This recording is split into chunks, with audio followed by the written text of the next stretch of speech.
Alright, hello everyone, welcome to ZeldaSpeedRuns. I hope you're all having a happy Friday.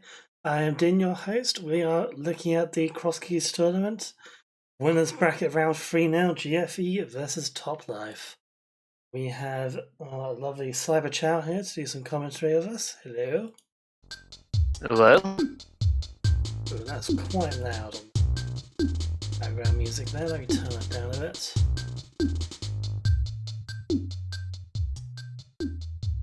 Interesting MSU pack there. I think that's Earthbound music we've got going for this one.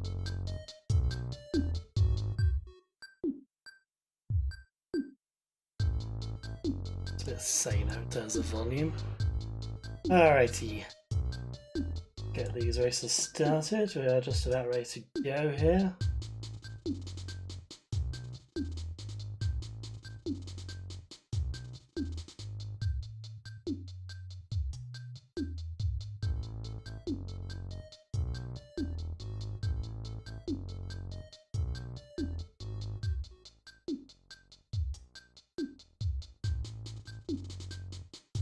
Countdown started. Should do, there we go. Restream times only take a little bit of time to catch up, but it's good now, so we are to go. Hopefully we should have a nice fun match. Looking forward to this one. Always look forward to these ones.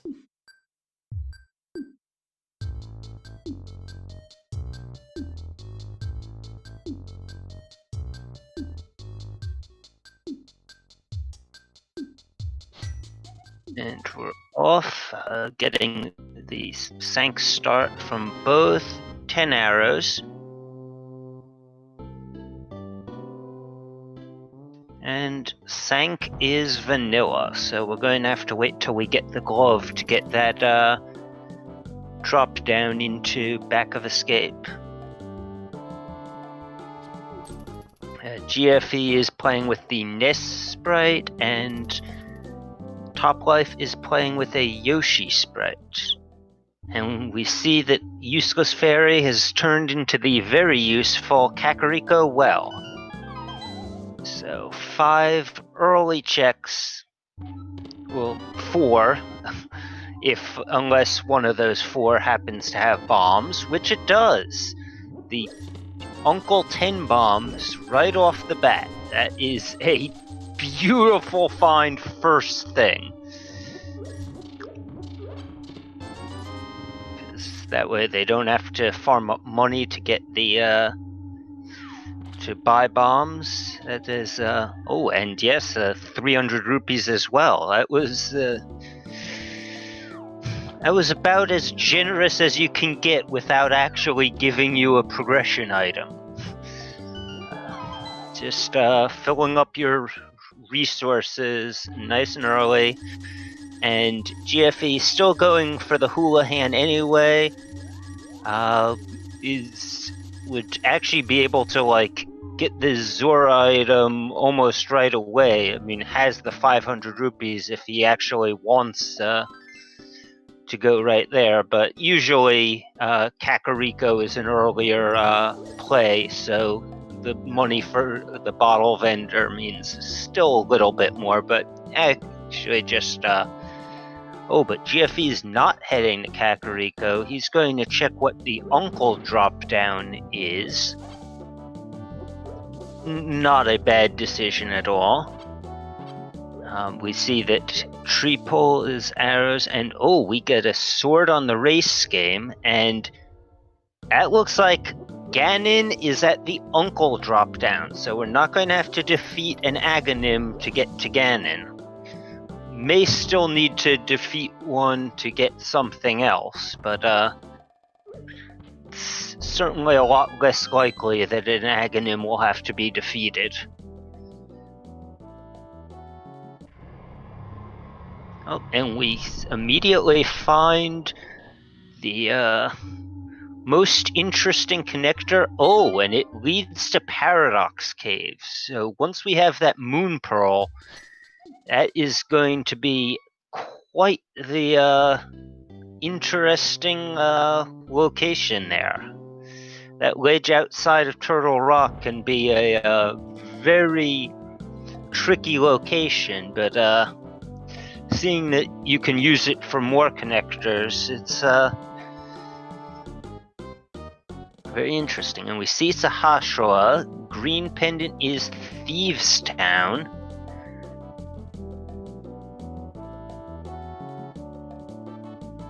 And back of Sahasrahla has a couple of small keys, one to Turtle Rock, one to Ice Palace.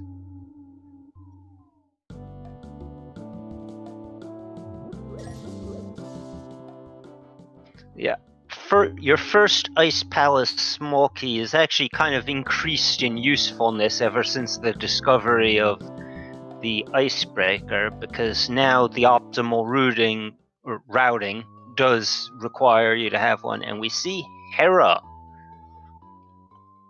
Interesting dungeon to find early. And there's Ganon's Tower. Can't do much in here, but it is 2 immediate chests and a check for an item that'll be boots locked. And we see Piece of Heart and Full Heart. And in the back of Hera first floor is another Piece of Heart. Seeing a lot of those heart pieces early. Between these 2 runners, I think we've probably seen enough to get a full heart out of them. And Toplife finding back of Skull Woods. We are finding dungeons left and right here.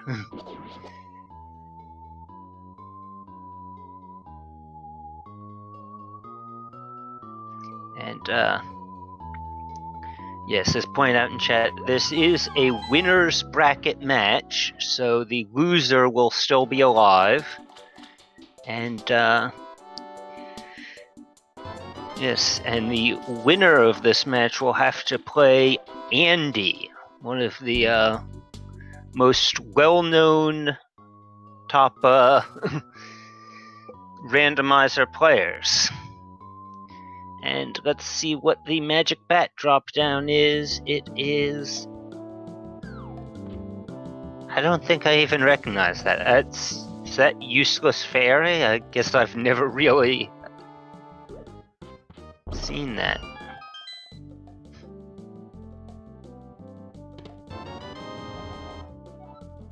And we get our first big key, but it is one of the ones that is never required to complete the dungeon. It is the big key to Skull Woods. And Bottle Vendor has a Misery Mire small key, and we're starting to get these runners converging on Northern Kakariko.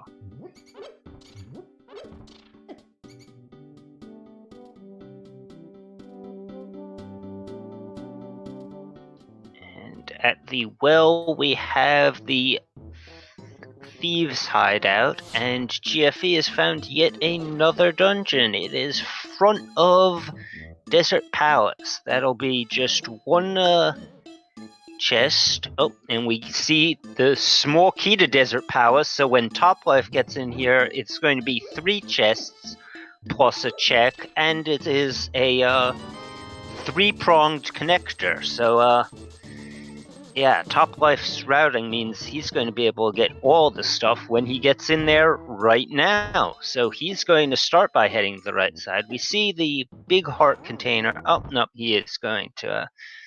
And GFE just taking the Death Warp. He doesn't really want to explore the connectors. Maybe not such a bad idea when you're in CAC.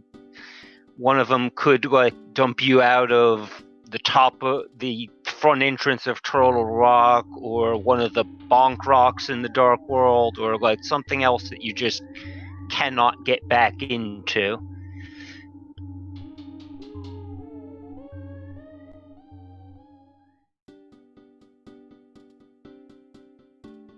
And Toplife going to show us what's on the right side. Desert, GFE getting his deserts small, probably going to go back in there. Toplife finds blue mail in the first chest, and the second one is a Piece of Heart, and that is a refill. he's already acquired 4 of those. He's up to 5 hearts total.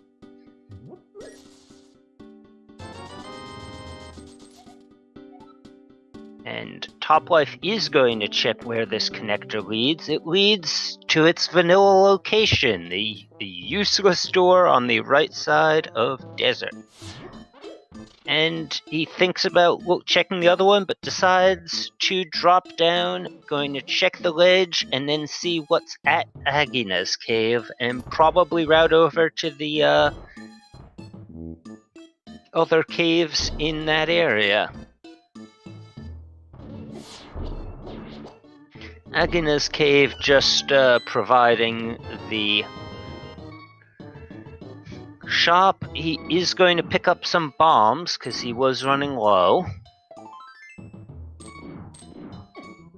And then GFE with the piece of heart, going to death warp again.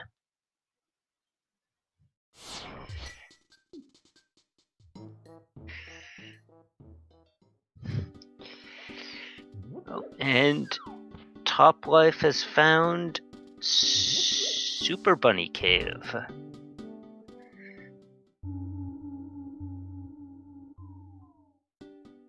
So that's going to be 2 chests, and it is going to be another connector.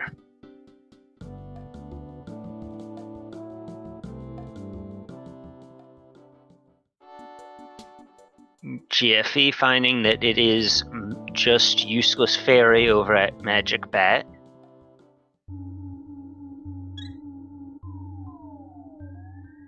We have not seen a check of the lumberjack, I believe, so we don't know which drop down that will be.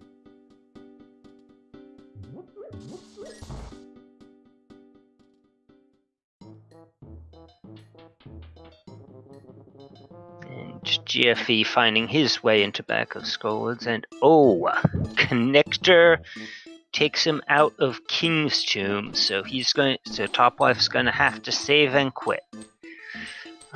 Yeah, I think we've checked every drop down except lumberjack and of course Ganon. And if I remember correctly, the 2 things we're missing are the lumberjack cave and completely forgot what and Uncle. We have not seen Uncle yet.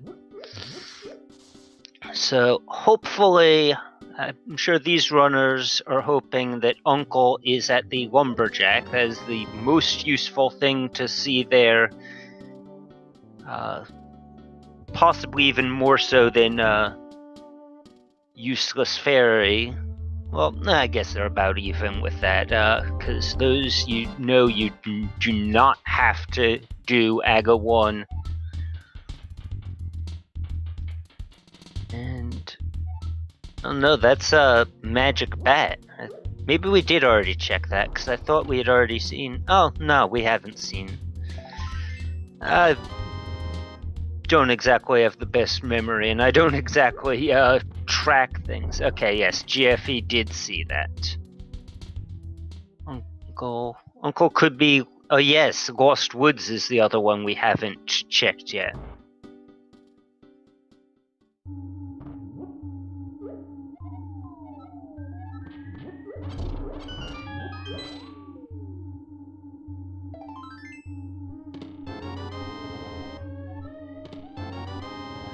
Right now we've got these runners just kind of going over each other's tracks.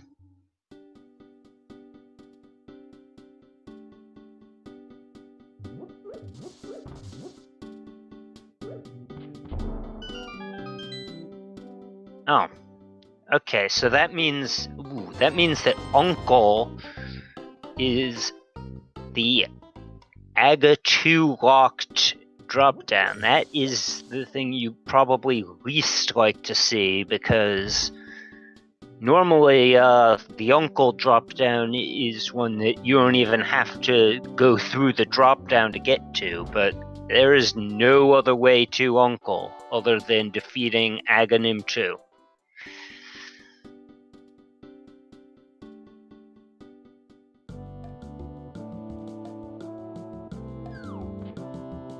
And we find the chicken hut.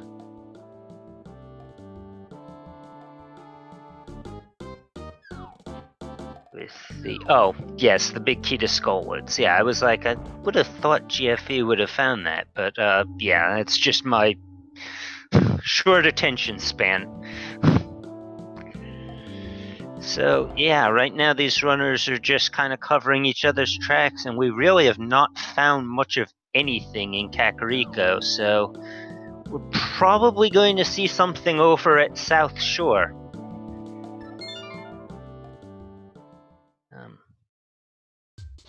Yeah, all we've really found are a few scattered keys that the only one of which actually did anything for us was the Desert Small. But Toplife is going to check that what that other exit from well, I guess he hadn't even checked what was on the torch yet. We saw on GFE's side that it was a full heart. GFE sees the piece of heart that he can't get to yet in Spectacle Rock, and we're going to see where does this lead. Oh, it leads to Ice Rod Cave area. So without the gloves, there's only one new check, but it is a very nice one. We have found Mirror.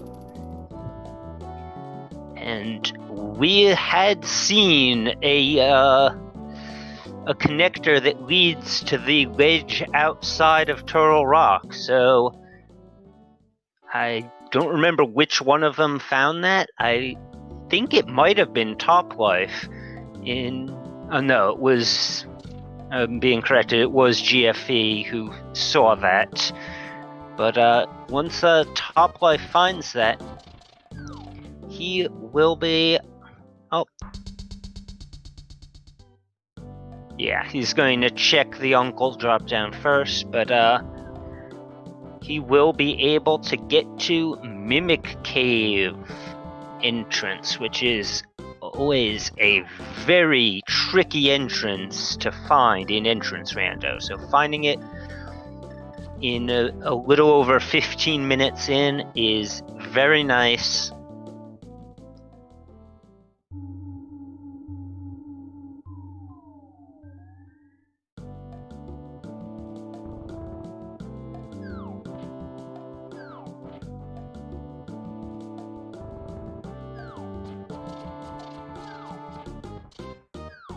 Yep, and he is immediately going to mirror, check this entrance, finds Pod, but no small keys, no bow, not even a potion to potion glitch with, although I think you still might need some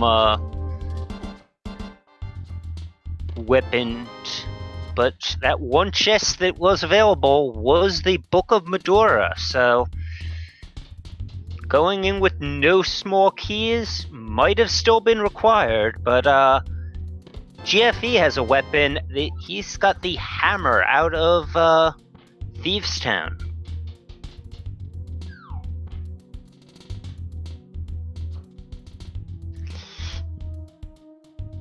Toplife is going to get to explore some of Eastern Death Mountain with that mirror and that connector. Finds the C-shaped house. Picks up 10 more arrows. GFE still going through Thieves Town. He also picks up 10 arrows. And the last chest available to him is a heart container.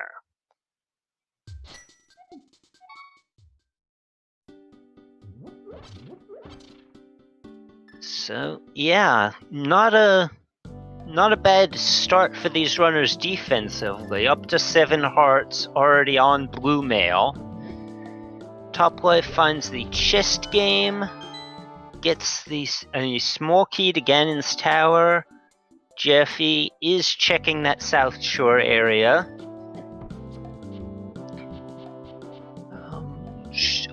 Hopefully, for his sake, he'll manage to make it. He'll head all the way around to Ice Rod Cave.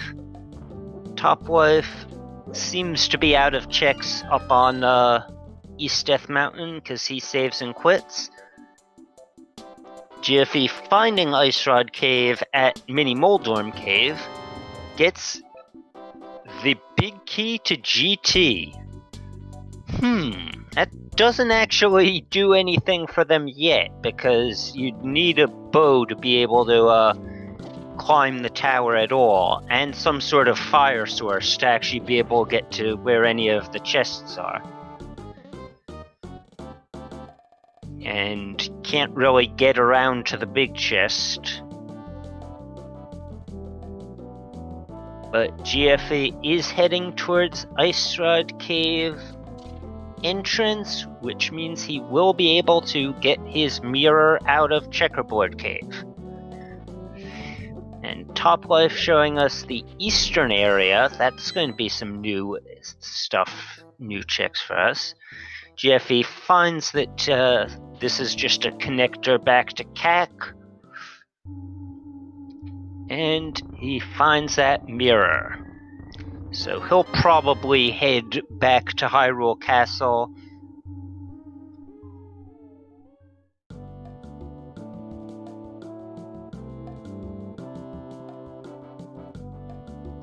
Oh, I'm being told that GFE did do EP area, but looks like the reason I didn't really take note of it is that there wasn't much of anything interesting there. Oh, actually, that's probably where Thieves Town was. It's hard to keep track of two runners at once, especially in entrance rando where there's almost always something interesting happening. Like, for example, GFE Fake Flippering. Going to see what Hobo has for us today.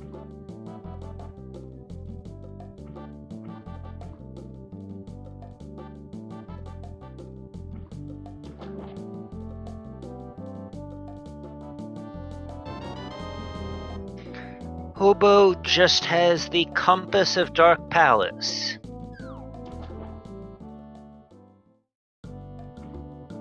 And yes, Toplife does find Thieves Town right over near the flute spot number 5. And picks up that hammer.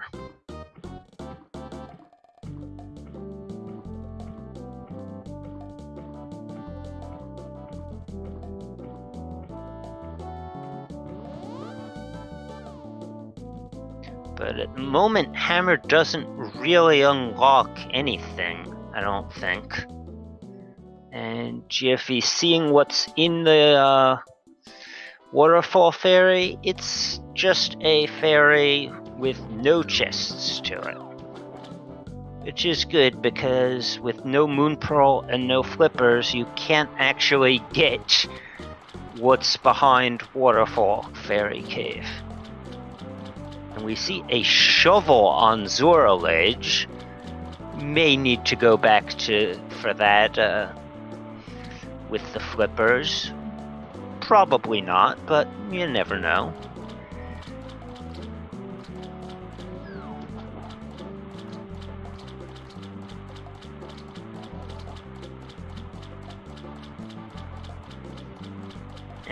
Toplife going to see what GFE saw in South Shore. We find hookshot on Zora doesn't seem to be in logic just yet, but I'm not sure what that would unlock just yet either, because our only oh wait, no, that unlocks West Death Mountain, because you can hookshot back in the other direction. So now our progression might be to take that connector, but well no, because it's not in logic, but that does open up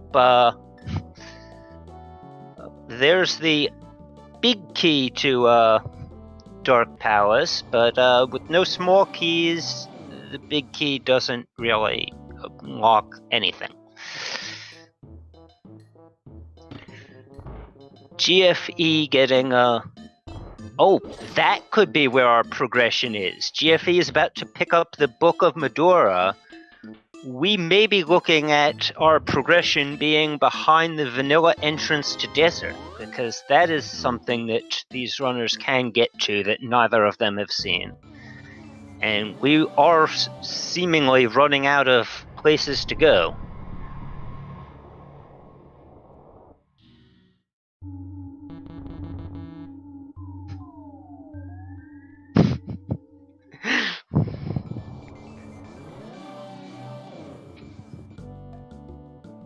GFE now doing those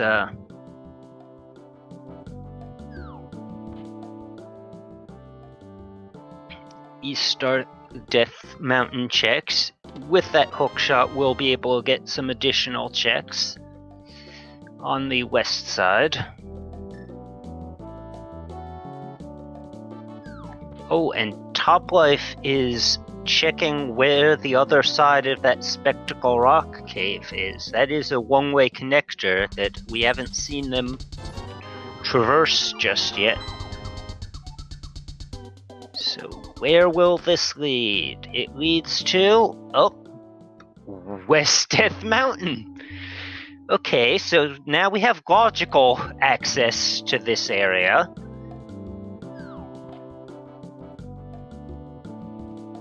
And actually, yeah, with that hammering logic, that does unlock the top of East Death Mountain, which we hadn't been able to get to until then. Just a little bit of love on the Ether tablet. But we're going to see these runners checking these Death Mountain areas pretty close to one another. Oh, and we've found another entrance to Paradox, so now we can get those 7 items. Oh, and we see the Hera small key, and we have already seen Tower of Hera, but we don't have the fire source to get that item out of the basement just yet.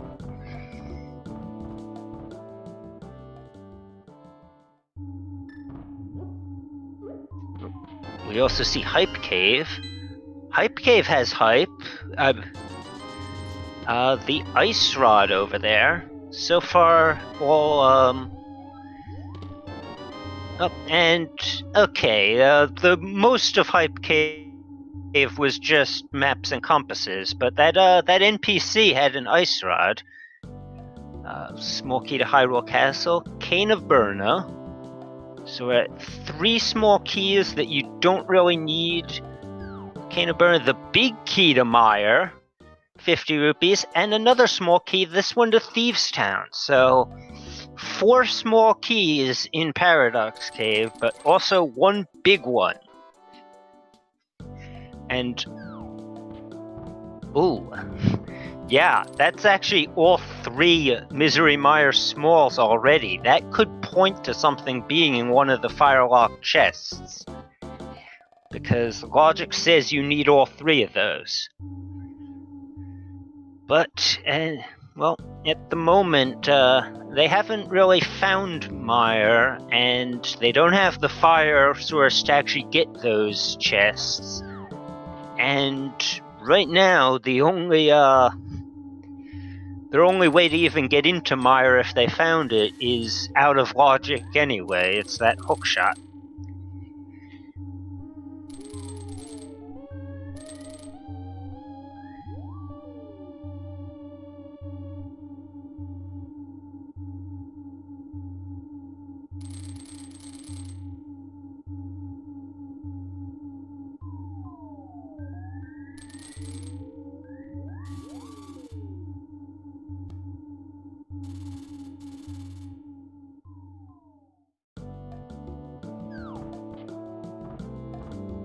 And GFE rescues the old man for a piece of heart. And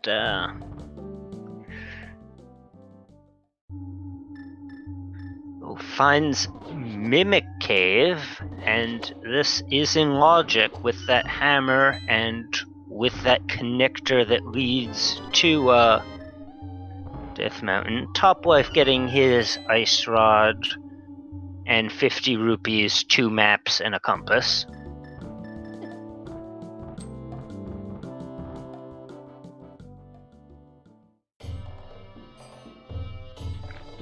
Oh, and that's Hyrule Castle. GFE doesn't know it, but these chests down towards Zelda are in logic because the sewer's key was in Paradox Cave.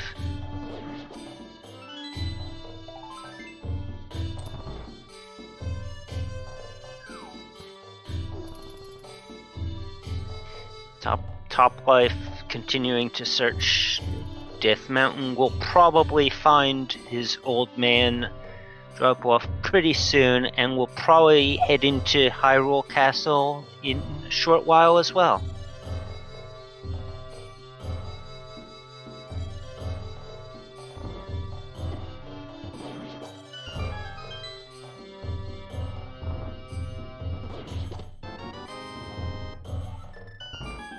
We get our first pod key.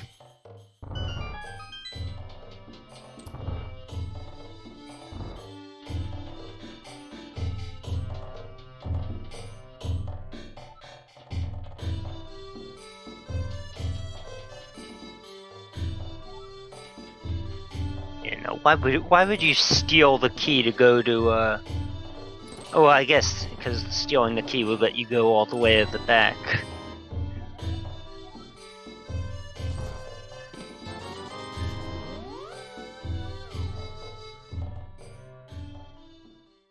Not much in there. Topplife going to check what's in Death Mountain entrance. Going to pick up his Mimic Cave.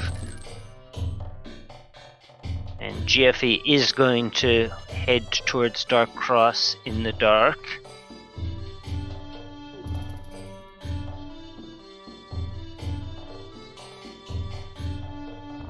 Picks up his boomerang.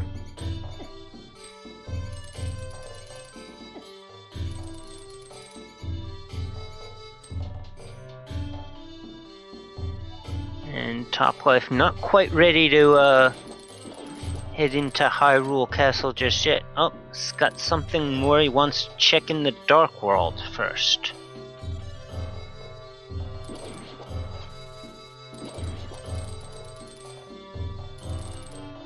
Oh, finds Eastern Palace. Could start heading into that with a Death Warp, but probably would rather stay in logic. Hyrule Castle is kind of valuable in entrance rando because it is so many entrances and it has a decent number of items.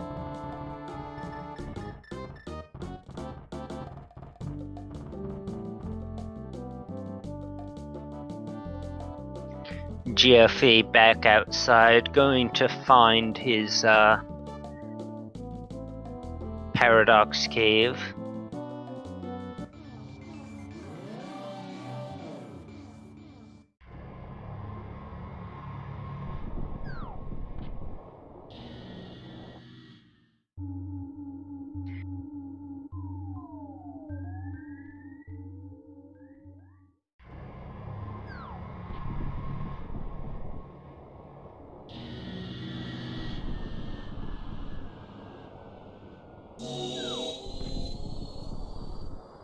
And it looks like GFE is planning to bunny revive. And yes, I was wondering if Topplife might try to get all the way through the sewer in the dark with that small key. Probably worthwhile, even though with no lamp and no glove to get through the drop down, those chests wouldn't be in logic. There are a few things that we still have to wonder about for where logical progression is. We do have, this was in logic itself, so we could have something at one of those other connectors from Hyrule Castle. There is the entrance to desert that neither of these runners have checked, but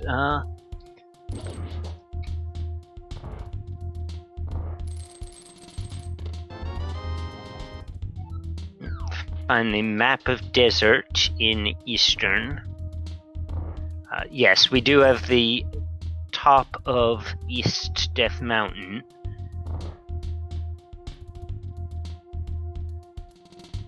I actually am a little curious why neither of them have checked that yet. I suppose the routing... But I suppose for Top-Life he'd probably want to wait until he'd completely finished up West Death Mountain, because without that hook shot, when he starts dropping down from the top, he's not going to be able to get back up. GFE picks up the swag net in Eastern Palace and is going to head over to the vanilla big key chest.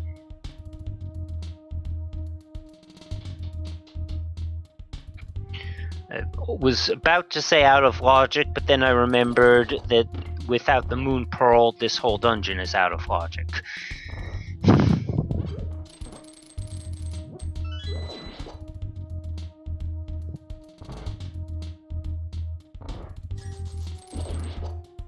We get simultaneous dark rooms.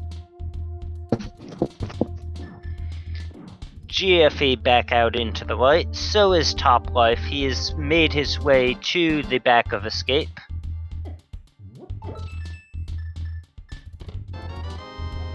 We get compasses, 20 rupees, 10 arrows. This was a load of junk. Top-Life going to check where are other connectors out of Hyrule Castle, though. Front entrance goes to the Death Mountain Descent. It's not exactly the best location. You'd probably rather find that in the Dark World and be just mirror to that one. And what about the right side? Right side exit goes to Misery Mire Right Shed. So that's a couple of interesting locations. He's just going to mirror into the front of desert. It was just a shop, and not even a terribly good shop. But this gives us a few others. Now, Bunny Revive works if it's any dungeon in the Dark World, because the game doesn't expect you to ever be in a dungeon as a bunny. So if you die in a dungeon, it figures you must be Link. GFE into his Cave of Keys.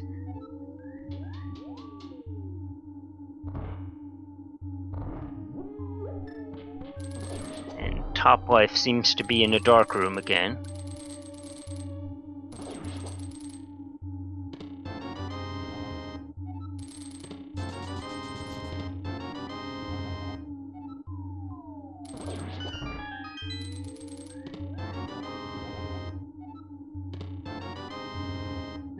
Just a map of Turtle Rock out on the ledge.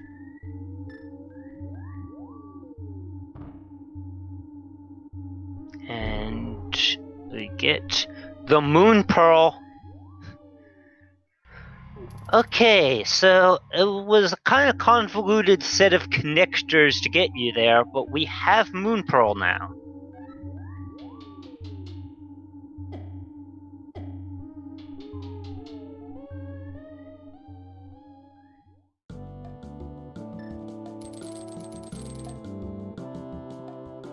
And we have found the entrance to Swamp Palace, but we don't have the flippers, the small key, or the location of the dam, so we really cannot get anywhere in there. And Top-Life going to head back into Hyrule Castle, probably going to continue checking out Death Mountain.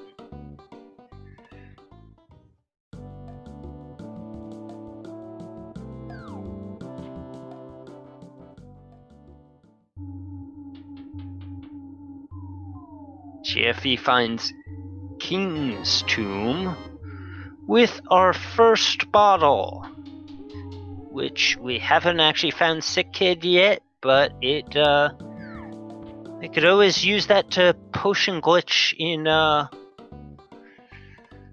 into the bull-locked portion of Pod. We know where Pod is.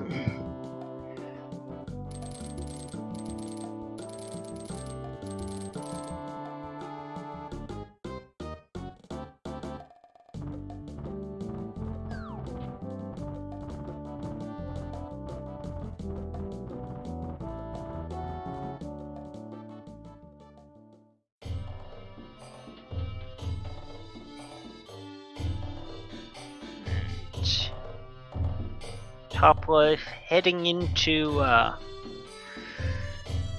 Paradox Cave. I wonder if he's... Oh, and that other exit takes him right into the Dark World. Had we seen that exit before, or was that just... I almost feel like he had to have known that he was going to be heading into the... Oh no, this was new, so he just happened to find a very useful connector right when he needed it. Finds the library, just a trio of bombs.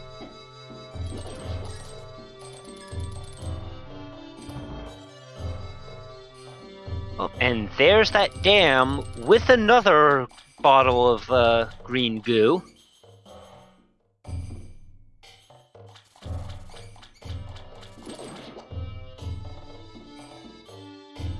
So there we go. When Topplife finds Swamp Palace, he still won't be able to do anything unless he finds the flippers first, but at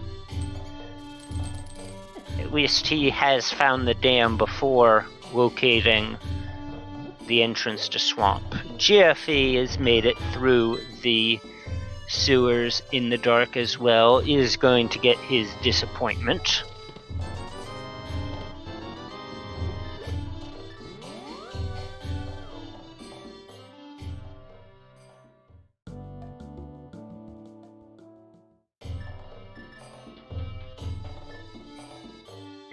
GFE heading into the Hyrule Castle, going to be checking those exits, should be coming up on his Moon Pearl fairly soon.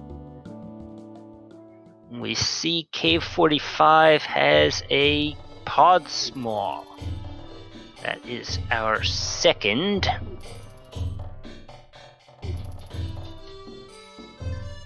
Heading over to Digging Game.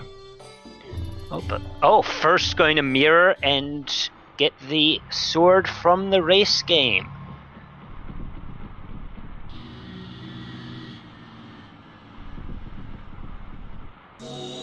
And GFE heading to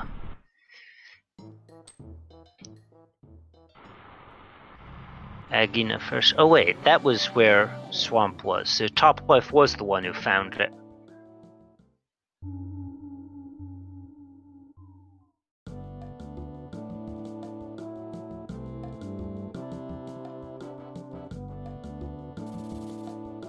Wait, GFE, where are you going?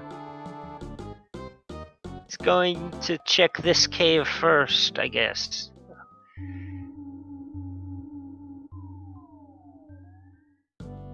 Sees Super Bunny. And yeah, he's heading right back.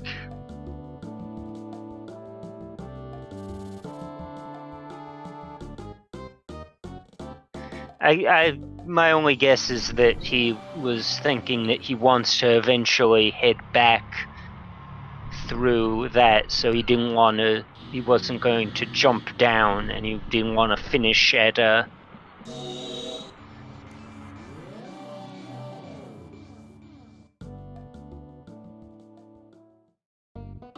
top there and not be able to get back.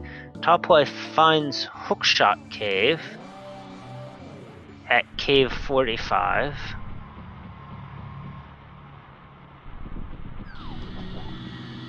But with no hook shot, he doesn't even want to check what that connector is. He wants to continue in this area.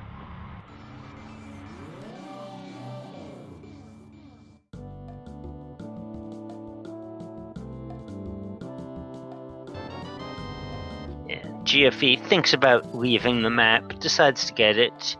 We see a pendant at desert and a 5-6 crystal at eastern.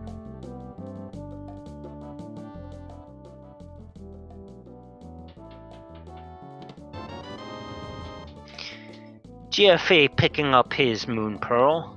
Toplife is going to see what's at the Vanilla Hype Cave entrance. It is our first Turtle Rock entrance, and it is Laser Bridge.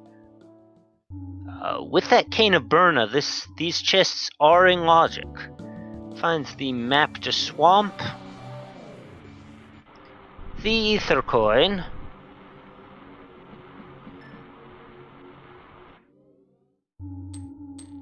a 5er,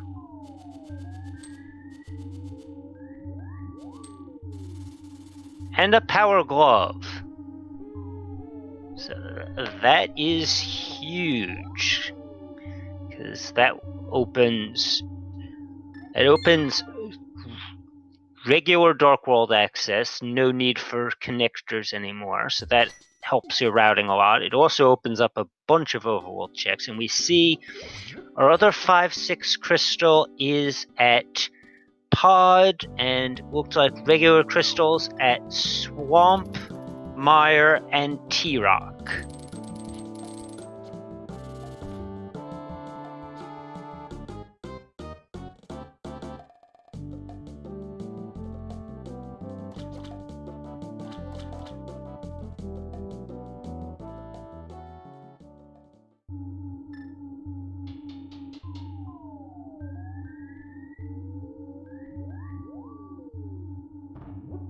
Mini Moldorm Cave with the Bombos medallion. That's now 2 out of 3 medallions.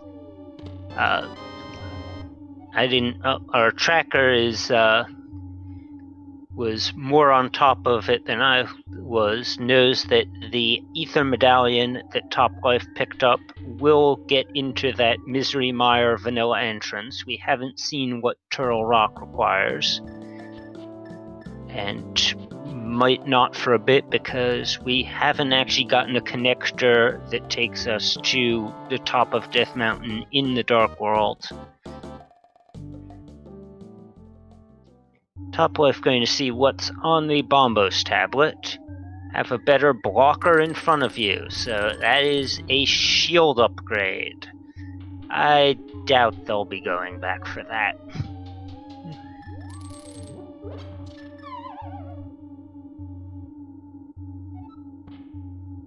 And Toplife going to take advantage of those gloves, check something that he hasn't seen before, and it's Spike Cave, which he can do. He's got that Cane of Burna. Yeah, he's going to it right away so that he can potion up when he runs out of magic.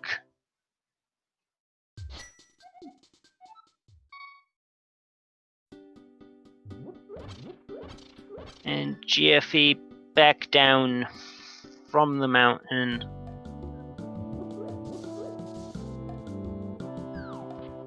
Oh, and it's a Turtle Rock Small at Spike Cave. GFE heading back to Hyrule Castle. I suspect he's probably wants to check to go back to East Dark Death Mountain there.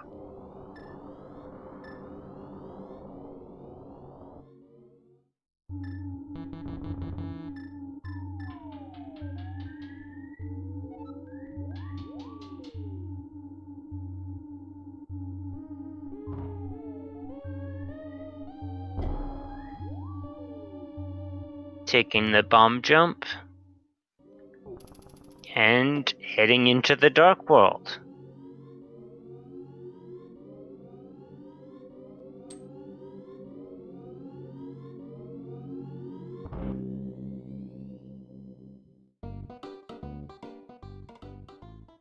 So GFE for the most part has been following in Toplife's footsteps for a while now. He does have the hook shot off of Zora, which is in logic for Toplife to pick up now. Toplife finds the entrance to Mire, can't get into it until he gets that hook shot from Zora. GFE finds his dam, and we see another entrance to Turtle Rock, but that one isn't going to give you anything until you get that cane.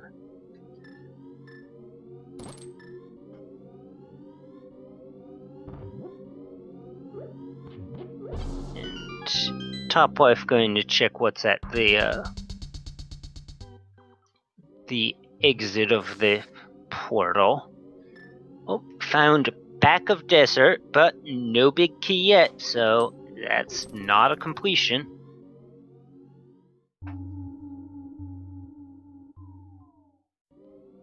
And now he's probably going to finish up by seeing what Kiki the Monkey unlocks.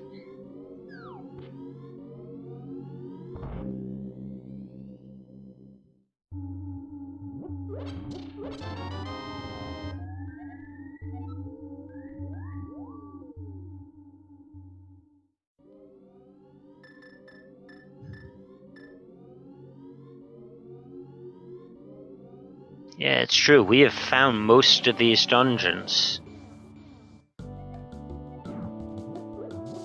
So now it's just a matter of finding those keys and items. Speaking of key items, there's a bow at the ferry.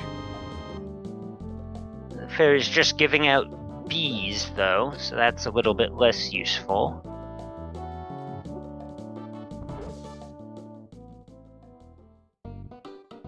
But there's something on Toplife's mind with that mirroring, because I'm pretty sure they've both been in this direction before. But I do seem to remember there was something on that. Nope, just heading back to the portal. I guess that is faster. Yeah, then backtracking through the maze, of course it's faster.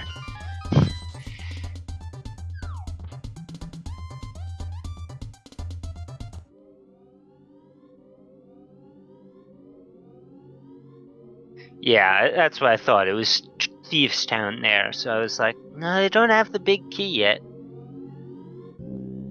Yeah, I do remember that was Thieves Town that was near the portal, but yeah, just heading back because it's faster than backtracking through the maze. Going to see what's on, and GFE will be able to see what's in Hookshot Cave. Provided he gets the bomb right, and that looked like boots, yeah. He's got the boots.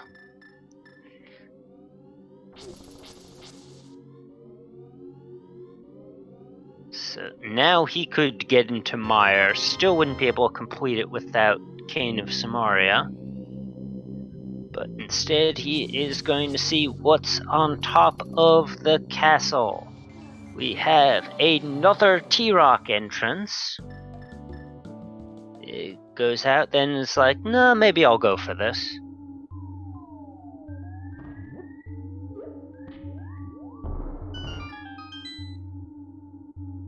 GFE now has enough bombs, is going to show us what's in Hookshot Cave.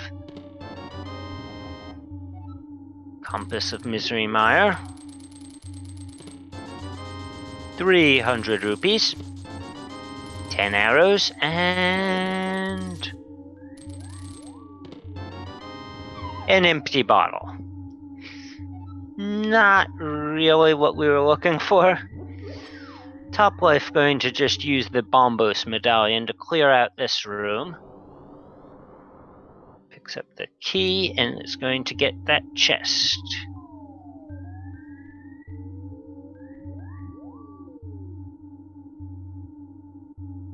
Just 20 rupees, and it's going to head over to Chain Chomp Room.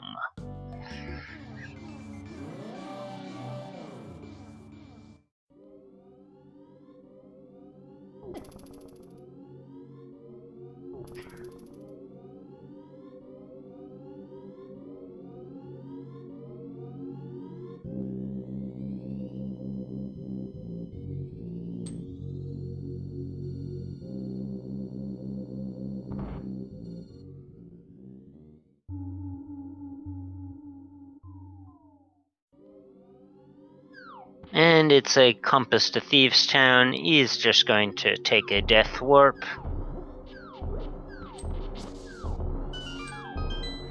And just going to see what our right side top of the castle exit is.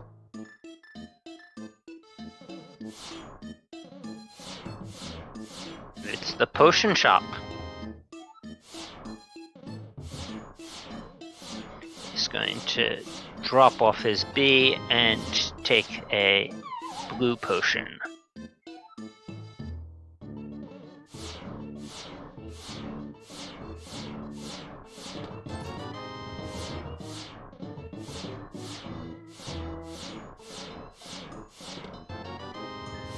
GFE gets his power glove from Laser Bridge. Topplife heading up towards Catfish. And we'll be able to check out the Zora area and receive that hookshot. But first, let's see what's in the Dark Witch's hut. It is a single item cave. Would be very convenient if it had mushroom, but instead it has a small key to... Oh, that's the Swamp Palace small key. So now all that's required is those flippers. Topplife still needs the hookshot, but he's going to be getting that momentarily.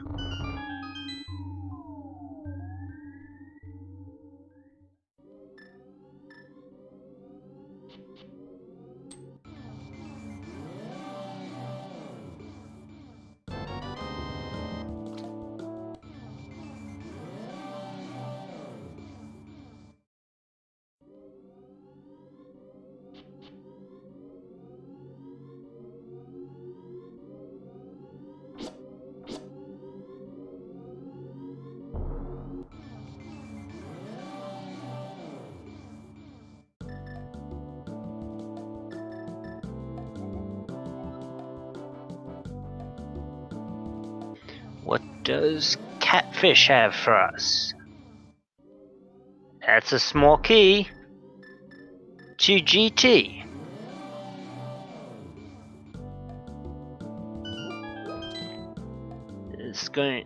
Topplife going to do this splash deletion to get into the waterfall cave, but finds there wasn't really anything worth finding in there. GFE into Spike Cave.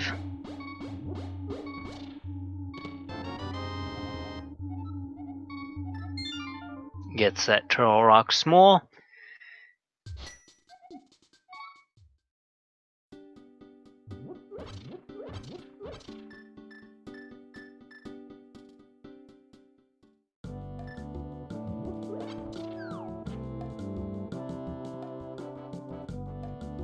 Yeah. With all of this progression, this seed is kind of wide open to these runners right now. There's no real, there are a lot of different places to go, and no real direction as to, oh, and Topplife going to try for another splash deletion, and gets it, so Topplife is going to get that shovel. Very nicely done. And saves and quits.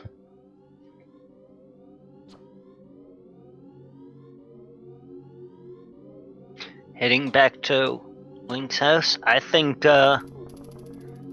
he wants to try to press that advantage. Oh, nope, he's heading for the thing. He now gets the info that our other 5-6 crystal is Eastern Palace.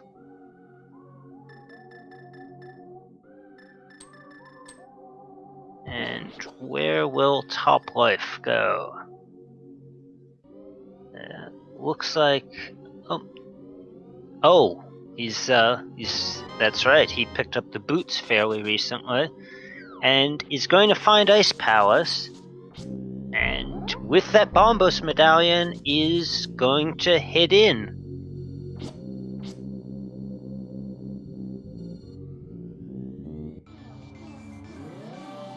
Oh, but no, he decides he doesn't wanna.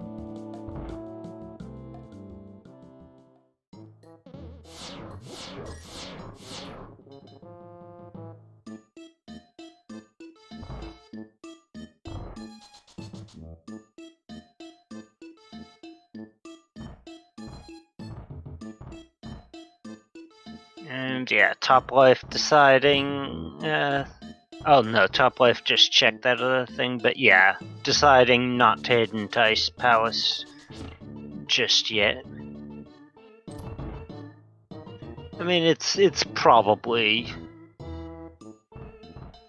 I mean, probably not a... Well, yeah, the logic wants you to have that, big key anyway. It's, I mean, with the 2 small keys and with Bombos, it could be logically required to go in there even if you quote-unquote can't get to the boss.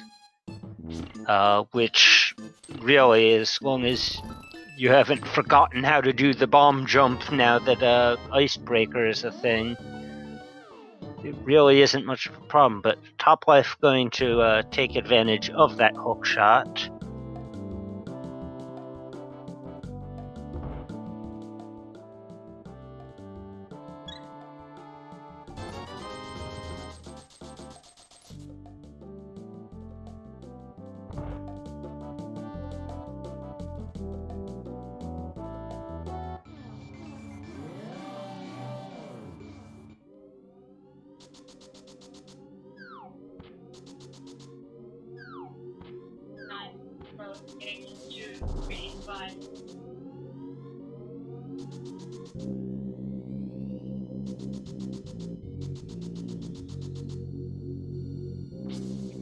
Yeah, and sorry for going a little quiet there, but I seem to be having a little trouble seeing Toplife's side, and GFE's just doing things that we've already seen, so I'm just going to see if I can get this sorted out.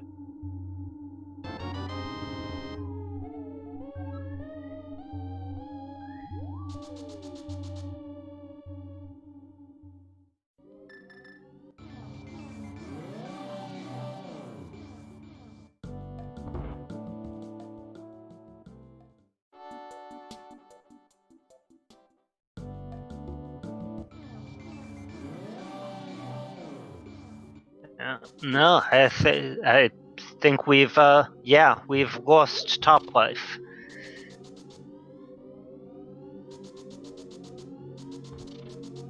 And so GFE covering some area that we've already seen.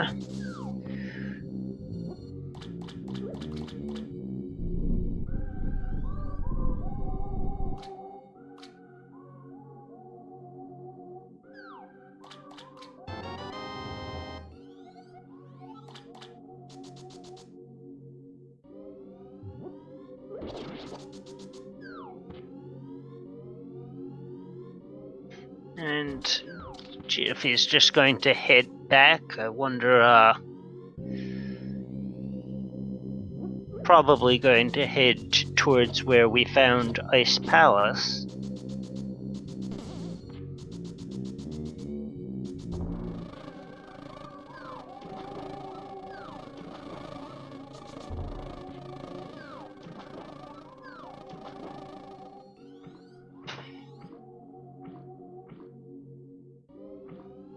And oh, going to take this portal. Get in there.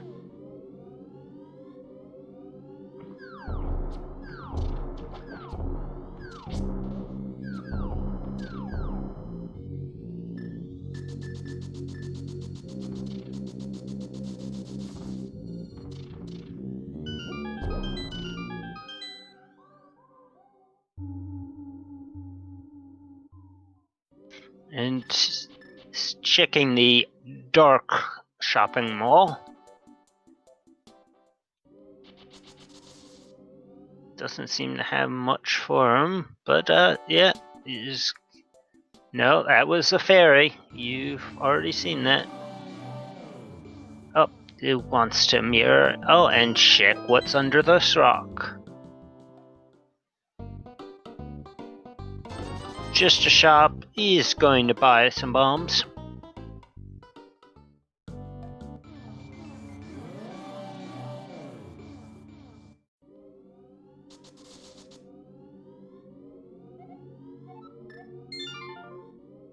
And saves and quits.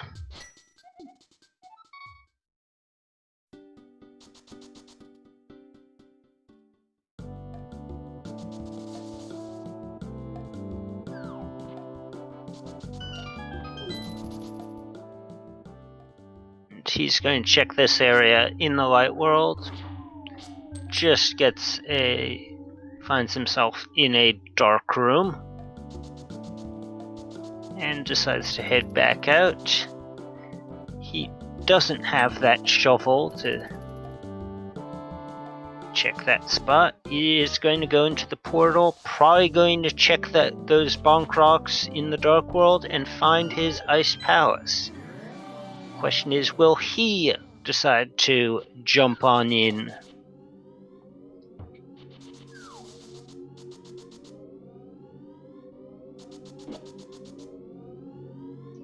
Because with both small keys, with the hammer, with the hook shot, even, you definitely have logical access to everything except for the boss and the big chest with that Bombos medallion.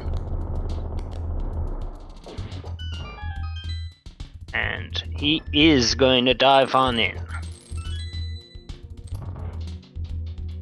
And yeah, with you really basically, I mean, you can't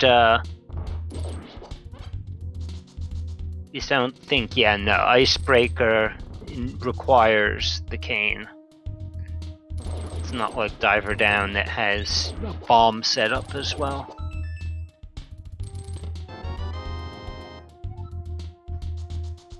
Gets a Turtle Rock Small.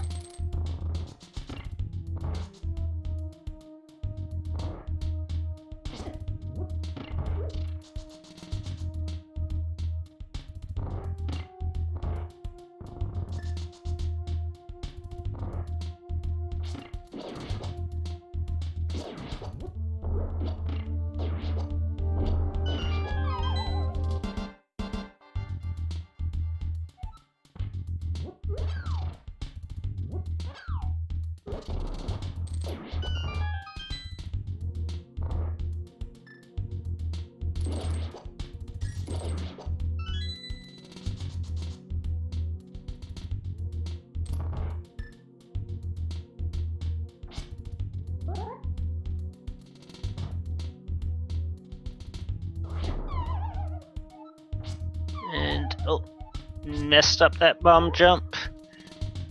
A lot of times I've noticed runners do sometimes have a little trouble doing that with fighter sword because you line it up by your sword position and the fighter sword is a little bit shorter.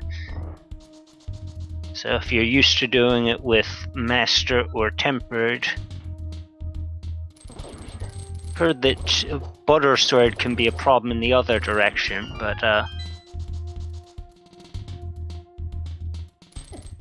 gets the bomb jump and is heading into the most chest dense section of the dungeon.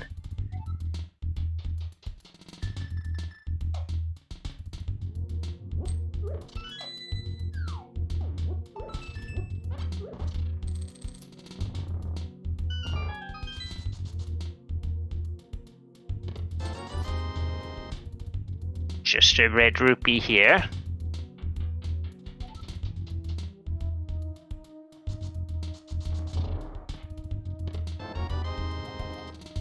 Here we have the big key to Eastern Palace. Okay, still not completely in logic without that lamp, but they're not going to care about that. That is a good thing to find, and it's not only known to be a crystal, but a 5/6 crystal at that, so he may end up wanting to route back towards Eastern sometime soon. He is going to drop down.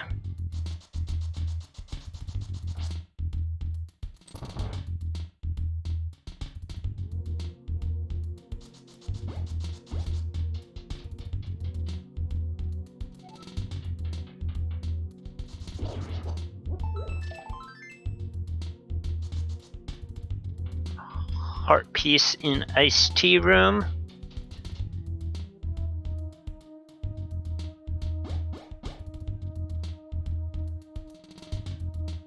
Yeah, we've lost Toplife's stream. I've been told that this happens to him a lot. I can relate.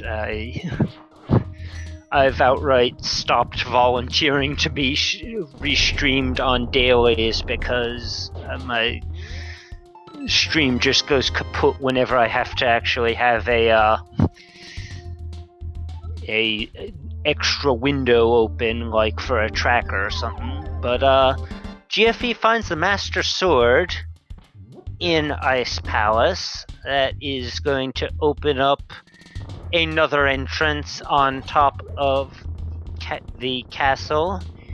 It is also going to unlock the 2 tablets, but we've already checked those, and they didn't really have anything worth going back for. And we're into the cold stair fight.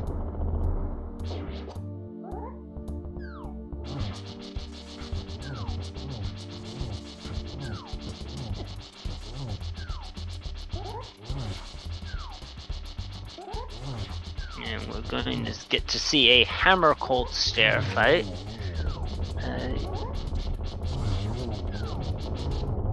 And down go 2 of the puffballs, and down goes the 3rd.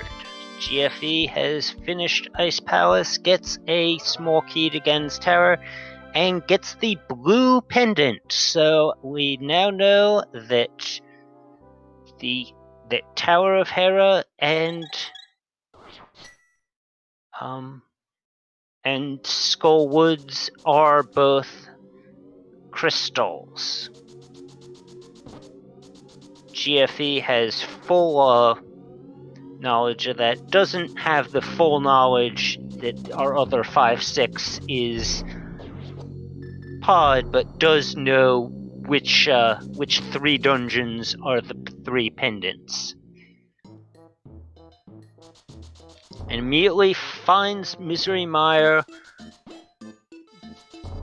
Cannot complete it unless the Cane of Samaria is in its vanilla dungeon, but can get all 7 of the other chests. Oh, well, no, actually, you can only get 5 chests because we still do not have either the lamp or the fire rod over an hour into this seed. So those 2 firelock chests, which are otherwise completely in logic because we had all 3 small keys very early. Picking up half magic out of the big chest, very useful luxury item. Arguably the best in the game. Well, no, probably not as good as. Well, I mean, the best luxury item is the Tempered Sword, because technically you only need Master Sword to complete the game. And the Silver Arrows, for that matter, but half magic is a very useful thing to have. I'm going to just leave it there.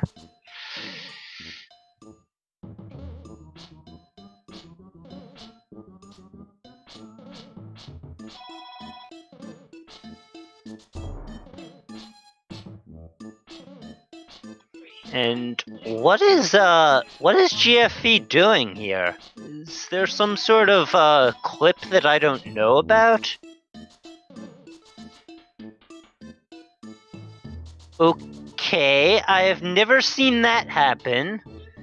And I almost feel like with how long that took to set up, would it have been faster to go around? But that's pretty interesting.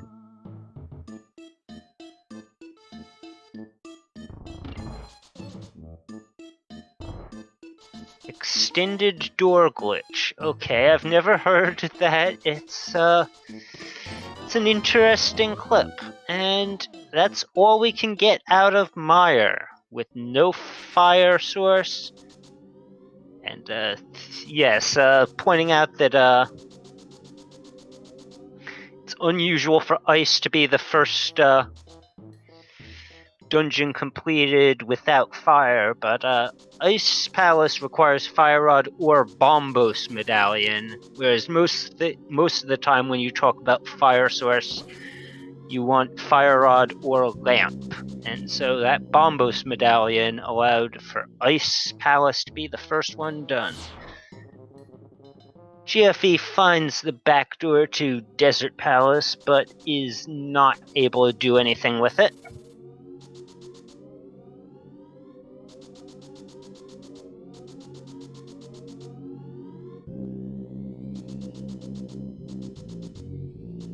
And looks like he hasn't gone to see what Kiki the monkey unlocks.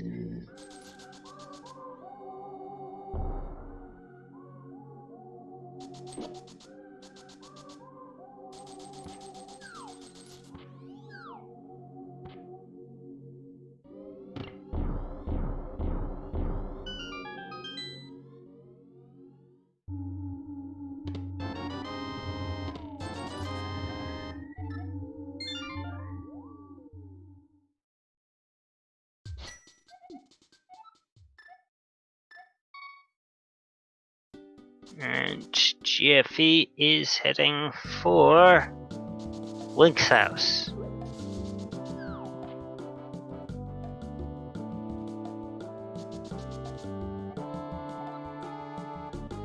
Oh, no, maybe he was starting to rethink it, but nope, he is heading there. Have we seen where, I can't remember if we've actually seen where the old man cave lets out at. Because once you've rescued the old man, which granted is not in logic without the lamp. But okay, GFE is heading into Pod. With those two small keys, he can get to the back. It's technically not in logic, and finds the big key to Turtle Rock. But yes, pod key logic can be kind of interesting. You need either one key or the bow and hammer to get those two chests, the drop-down chest and the chest out on the bridge there. These just require the bow, and then there are a bunch that theoretically require at least 4, and some that require all 6, because there's one, there are 2 small key doors that are directly behind another one, so that other one, everything that unlocks is behind 4, not 6. But thing is, GFE did open the front door, so he's going to need a total of 5 if he ever wants to full clear this. But and oh yes, we do have the big key, so he's going to just head straight for the boss. That's guess kind of an interesting play. It's, well, I mean, logically, none of those things that you could get, even though it's more checks by going to the back, none of those are really in logic any more than this is. So, yeah, it's kind of an interesting sequence break, but go for it. And the logic does take into account the possibility that you go for that first, which is why you require 4 to get to those chests in the back, even though really you can get to them with 2 or with 1 and a bow and hammer.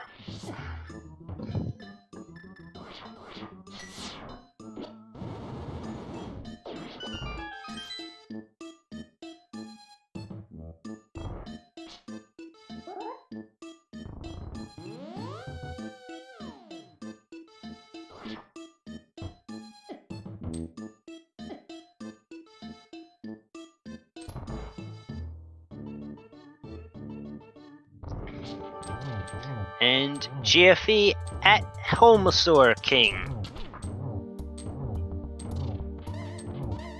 And yeah, I hope he's got a local recording too, Dazed. I know whenever my stream messes up, my local recording usually messes up in the exact same manner.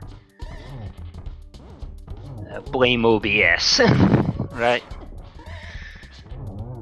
And GFE, using the arrows, gets Helmasaur King down, picks up his first crystal, along with the map of Thieves Town, which is not really of any use to him because he's already seen Sahasra tell him that it's the green pendant, and he knows all 3 pendants.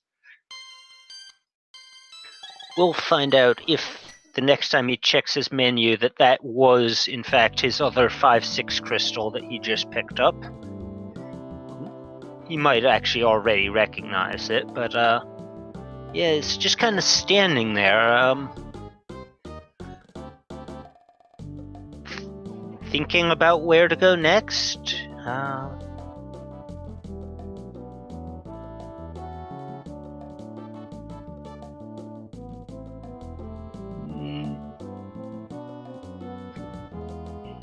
You don't have a flute. You kind of have to step back into that portal. Oh, maybe that's... Oh no, there's nowhere else to go anyway. Where...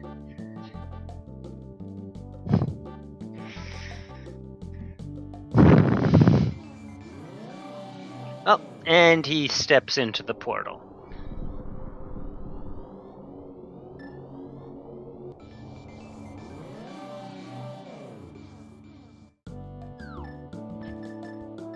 And jumping down, I would not be at all surprised if he was headed straight for Eastern Palace. With,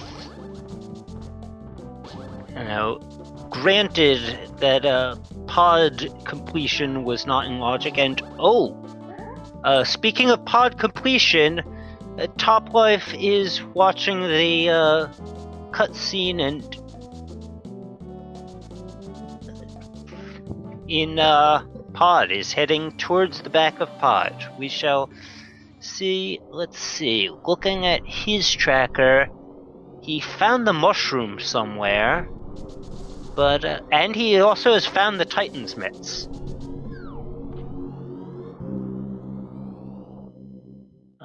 Does not look like and he has completed Tower of Hera, and possibly also, yeah, Eastern Palace, according to the tracker, which is where GFE is. Perhaps those dungeons he completed are where he got those extra items. But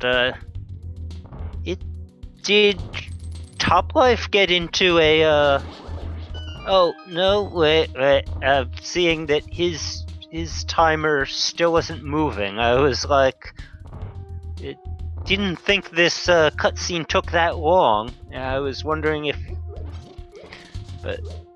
if he somehow soft locked, because I don't remember seeing that you normally would see that cutscene from that angle.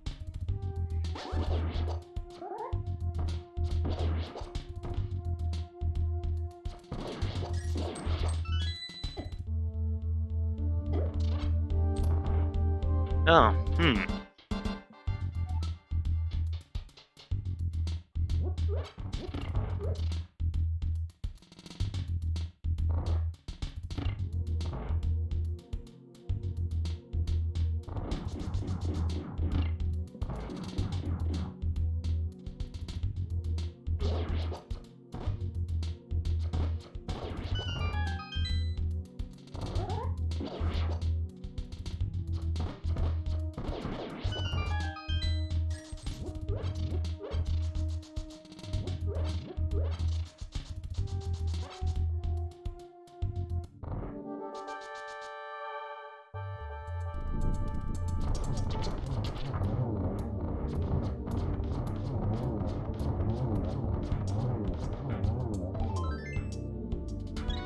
and just a heart piece from the Armos Knights.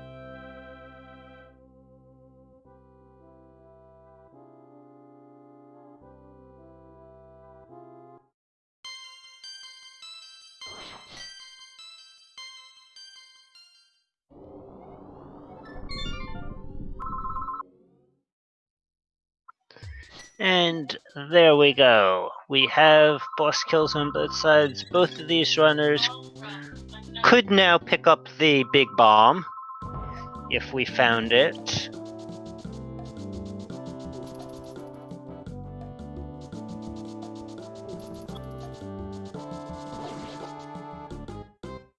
And with that map check,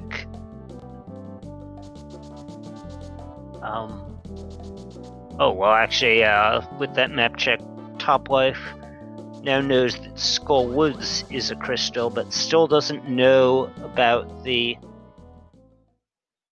pendant on, oh no, I guess maybe he must have, no, according to his tracker, he still doesn't know that,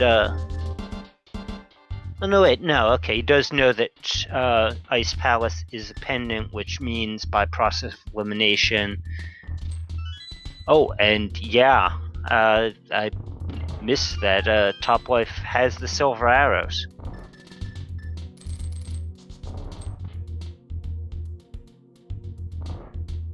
And GFE making the trip into Ganon's Tower gets the single arrow, the Swamp Palace big key, a pod small key, and oh, there's those silver arrows. So I guess Toplife has been in here as well. Could be part of what led him back into pod. Probably picked up that extra key in there.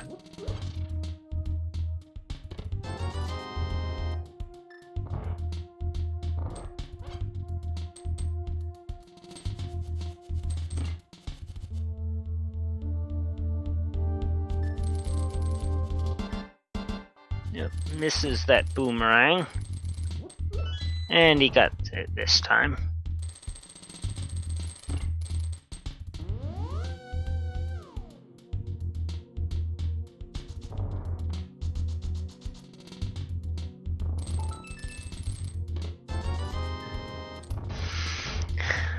And now Toplife is going to do that mire dive, is going to find his half magic and nothing else particularly useful. If I remember correctly, which I might not. In Rando Room we have a castle tower small and a big key to Tower of Hera. So, yeah, it does look like Toplife had that, so he probably was in here before heading to Hera and probably just cleared that out. once he saw that.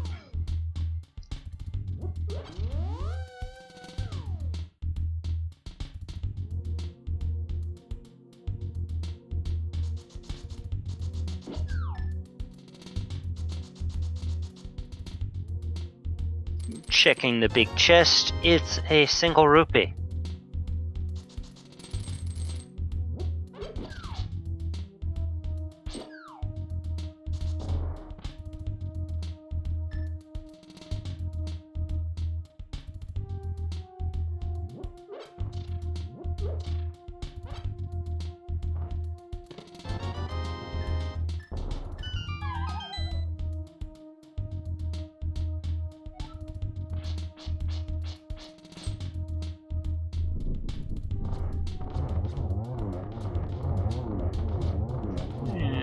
Behind Ice Armos, we have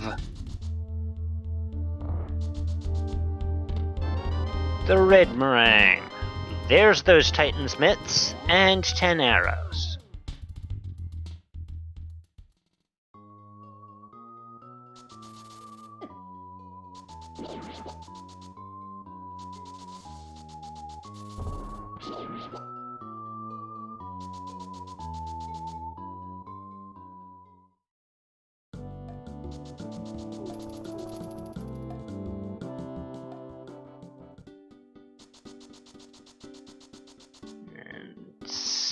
Still no access into the back of desert, but it is only a pendant dungeon, we know.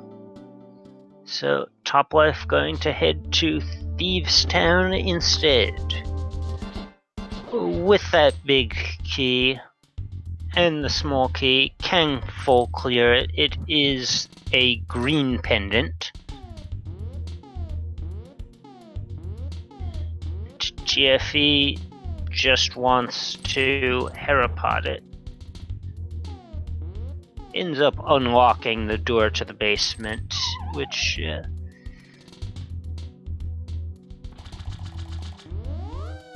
as long as he doesn't look at his menu and see, oh, no small key, and there isn't something down there that he needs to come back for, it shouldn't be a problem.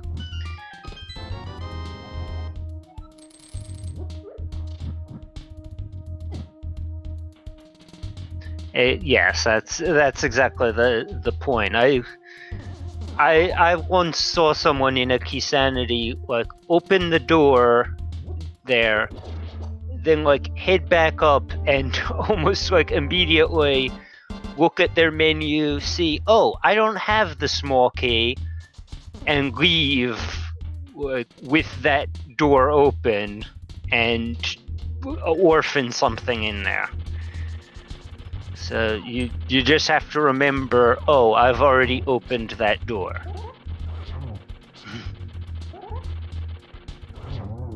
If there happens to be something required in there. And looks like we have our first shield pickup, courtesy of Moldorm.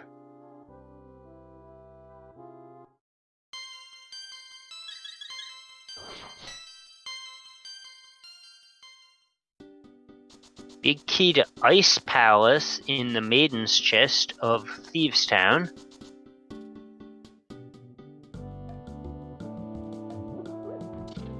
So that's the logic for that. That is, wait, what did that did just say Desert Palace Big. So green pendant dungeon with both of the other two pendant big keys, we have pedestaling logic.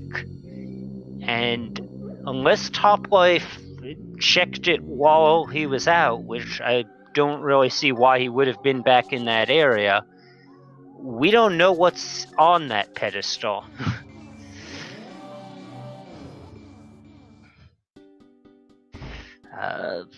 Ped hype, anyone?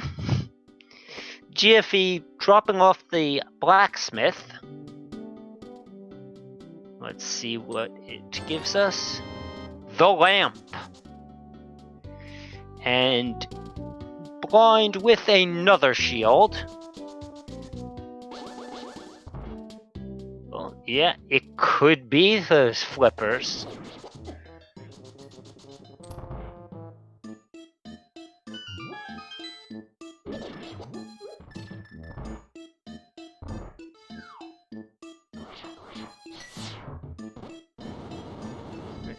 Oh, I was like, wait, why are you going back here? You don't have a fire rod. But then I'm like, oh no, wait, yeah, we can just bomb jump to sequence break this with the lamp.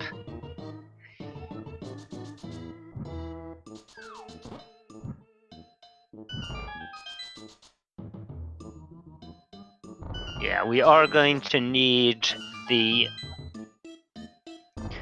flippers because swamp is a crystal. We're going to need the fire rod because T-Rock is a crystal, and we're going to need the cane because Myers a crystal, and also because who in their right mind would actually want to hover the entire gap to Trinex even if they could?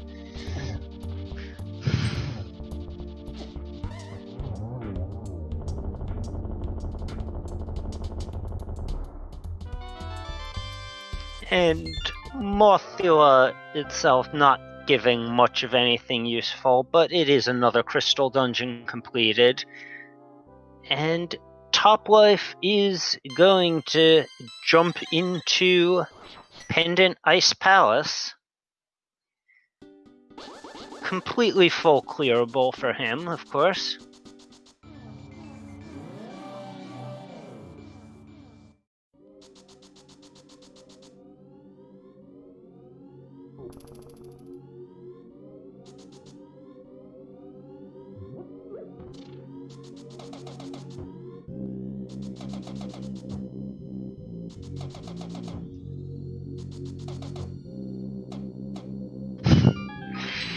And Hammer Pigs shows us Spiral Cave.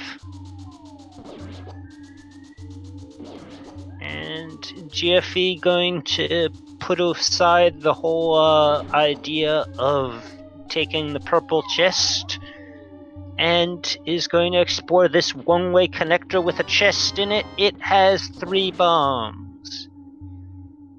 But where will it drop him out? It drops him on the... Oh, he's probably already seen that.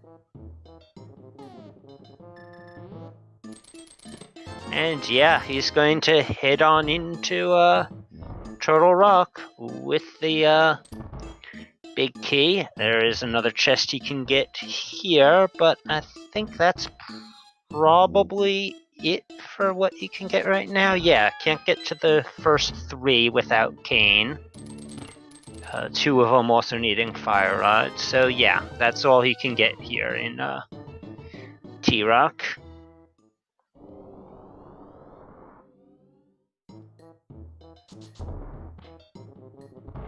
But he is going to use that bonk jump to take this connector.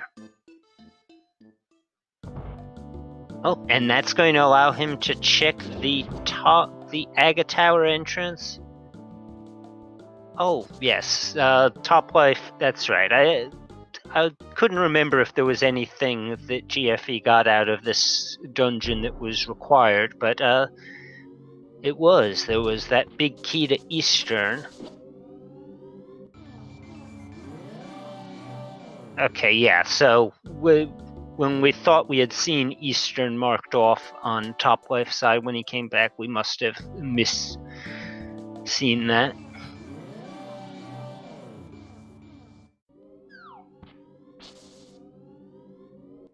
Yes, there was something else important. I've forgotten what it was, but I do remember there being something important here.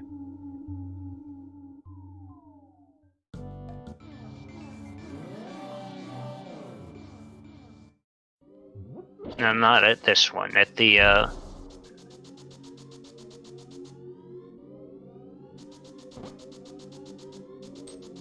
The other one, the one that's like right above the big chest.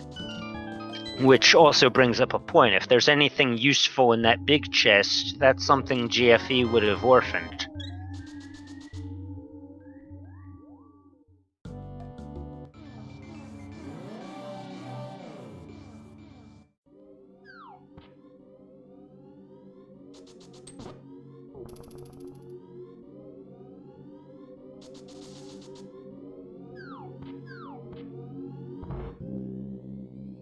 Ah, yes, that Master Sword.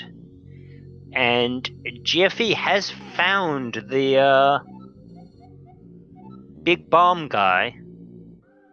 He seemed almost a little surprised that the red bomb was already there. He's not going to pick it up just yet. I guess his routing isn't quite ready to... Oh, yeah, you need a flute to...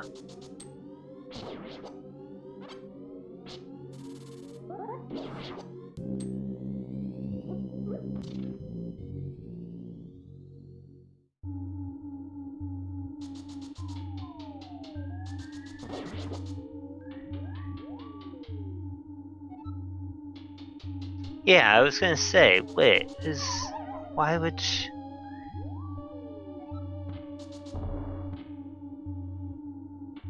Oh, yeah, is that just like a weird placement that,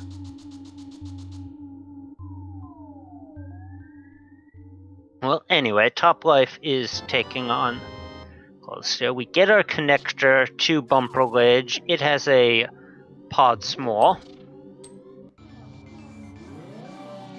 Toplife getting his blue pendant.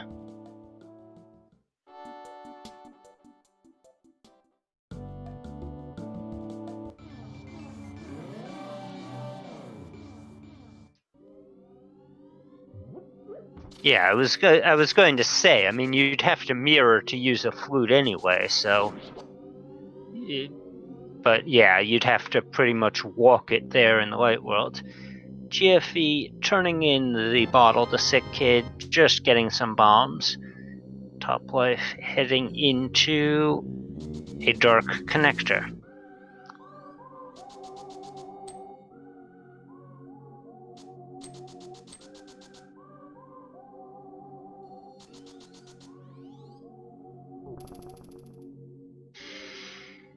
And GFE going to start checking front of Skullwoods. Can't actually check what that back entrance has turned into because that does hard require a fire rod.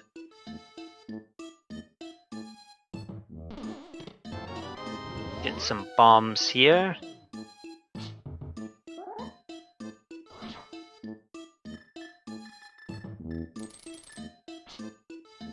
Toplife is, of course, going to head over to Eastern, get his second 5-6 crystal.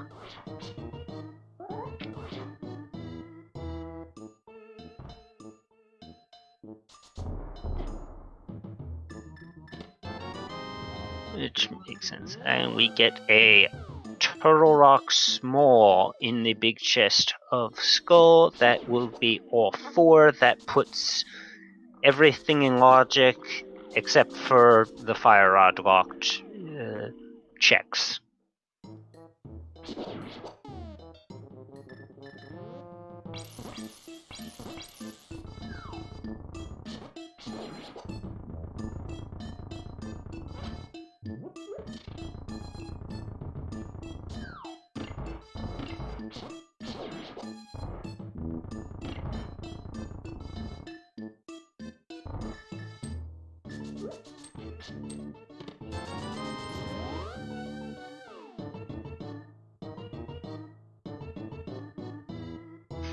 And GFE is pretty much cleared out.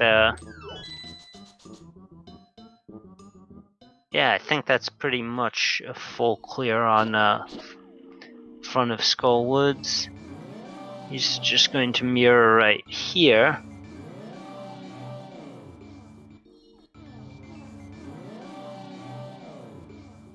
Come on, give us that ped check.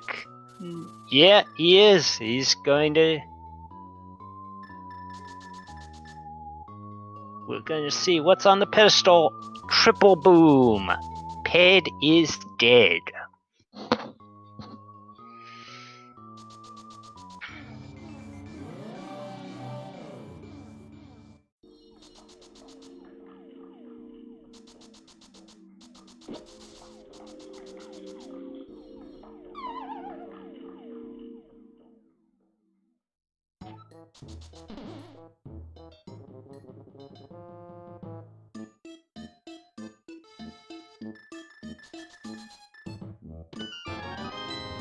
And here are some bombs. Oh yes, of course. He had already cleared the back of Skull, so that compass was showing with those 2 checks already out of the way. And gets the big key to Thieves Town. Okay, so this was a place that Toplife had been when we were unable to see what he was up to.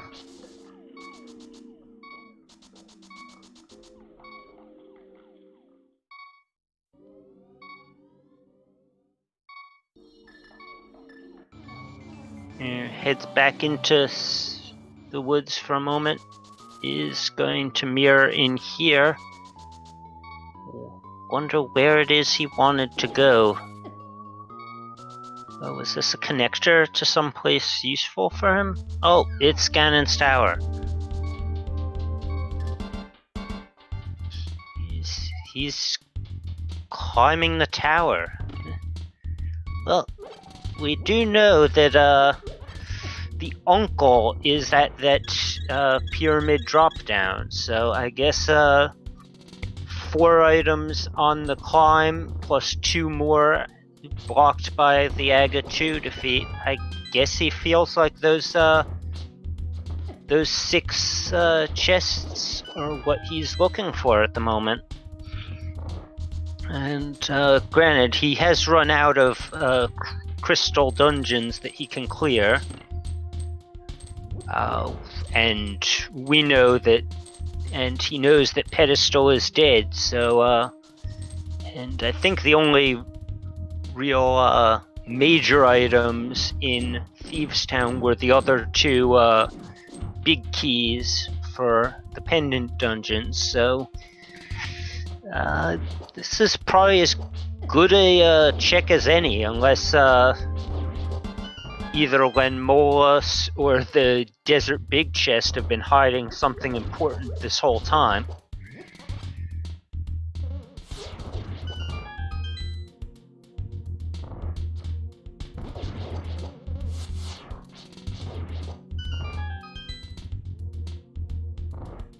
And Toplife going to be giving us our Turtle Rock medallion check. We have 2 out of the 3 medallions. Can we open this? Yes, we can.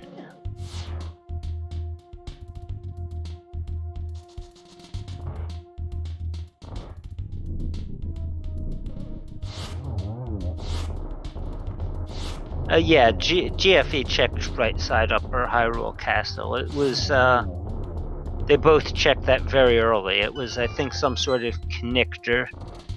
Oh, and it's front of tavern behind that Bombos medallion.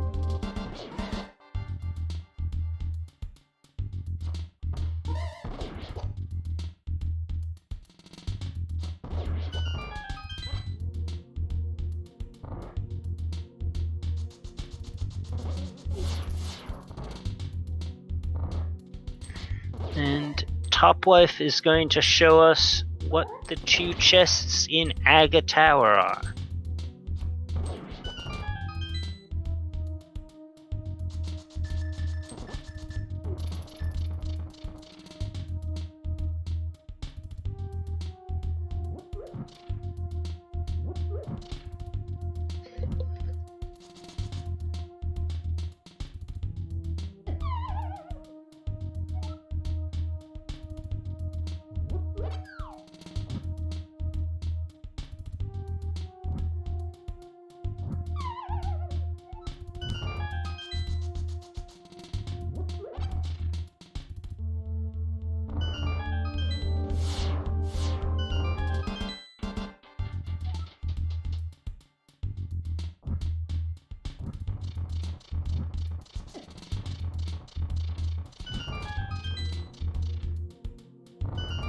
And we have made it to our chest portion of Ganon's Tower Ascent. 50 rupees, a piece of heart.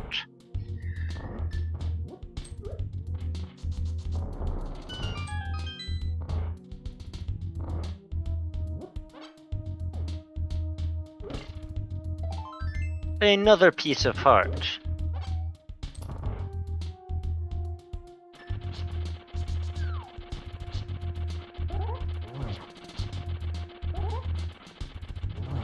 And Moldorm 2 has...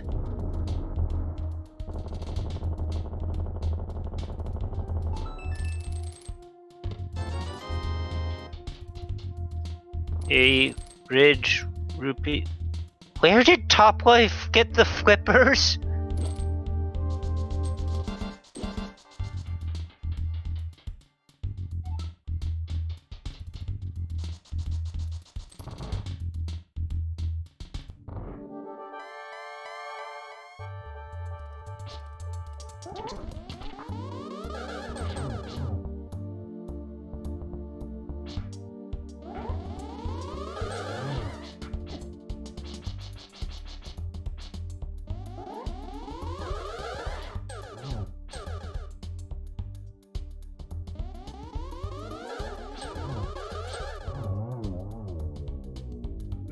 I don't think that was something that he picked up when he was dark. But I didn't think he was in a place where GFE hadn't been anytime recently, unless maybe he went to Sahasrara when we weren't paying attention. I was watching the climb too. I thought that was where we'd be getting new information from.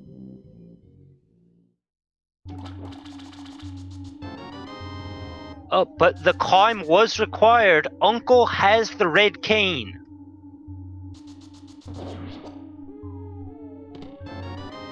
And the powder, which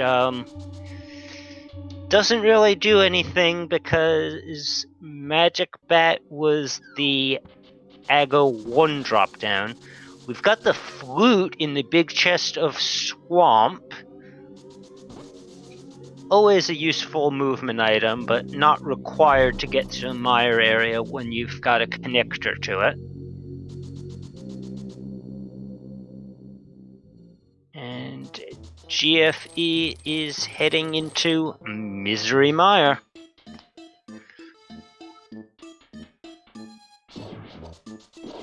Yep, Fire Rod for no mode. Neither of these runners have the full package there because GFE also needs the flippers, Toplife also needs the red cane. Tries to dive her down through the bomb method, doesn't quite get it.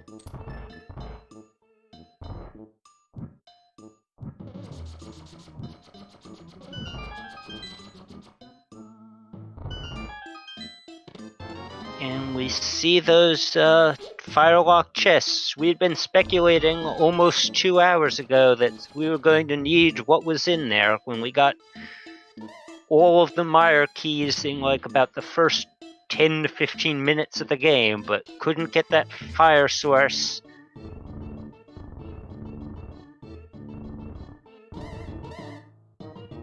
We finally have it.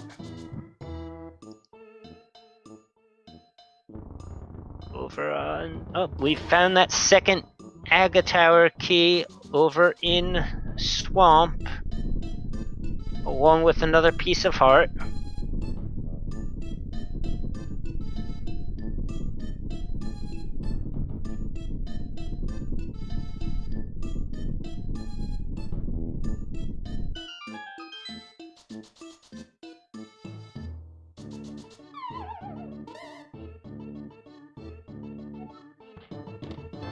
And, well, wasn't a required item, but those 3 keys were unlocking something very, very good.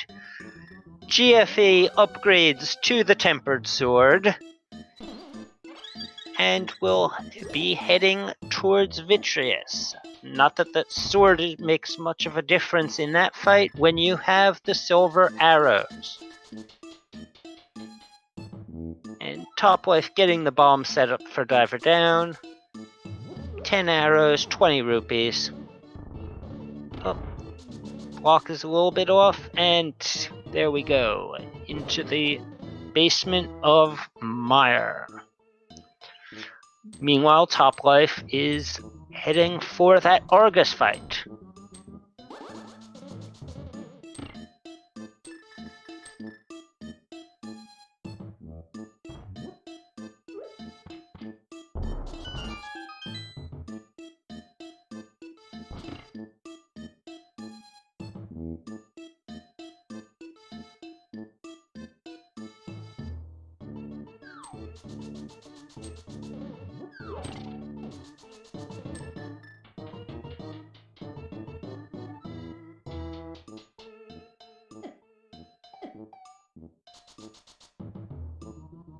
And Toplife battling Argus while GFE heads into the Vitreous fight. We're getting simultaneous boss fights. And even though Toplife got in first with those silver arrows, GFE gets Vitreous down, just 10 arrows. Toplife gets Argus down. It's a map to Hyrule Castle. Disappointment, but it's another crystal. Toplife up to 4 crystals. GFE up to 5.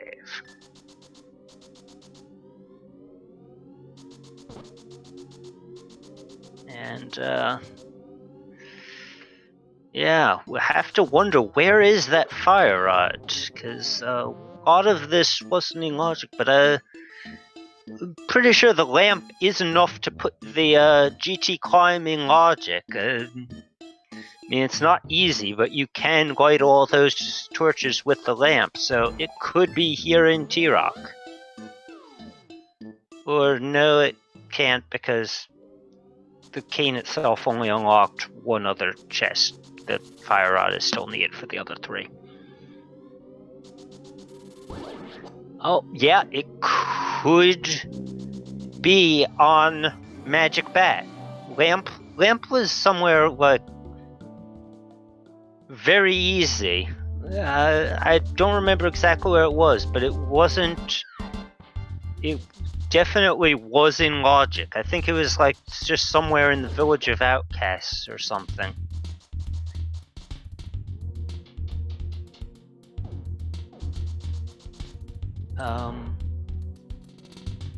Was some sort of chick that got orphaned. Maybe it was under the hammer pegs? No, hammer pegs was like a connector to something. I don't remember exactly where Lamp was, but it was one of those places that it was a kind of silly location, but it wasn't like a really bad one.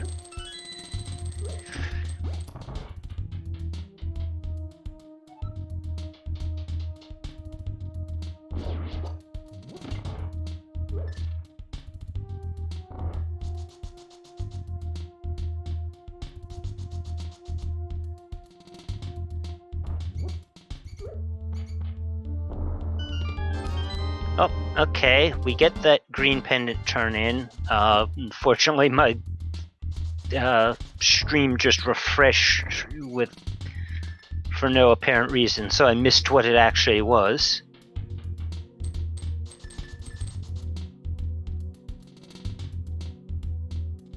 We get the... Okay, it was a piece of heart. We get the flute activation.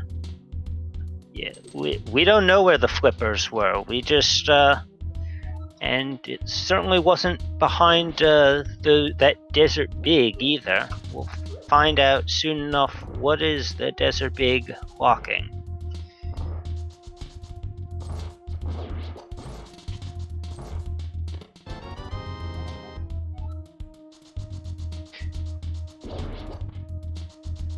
Three bombs, and we're not going to see what Len Molas has, because you'd have to go a different way to get to there.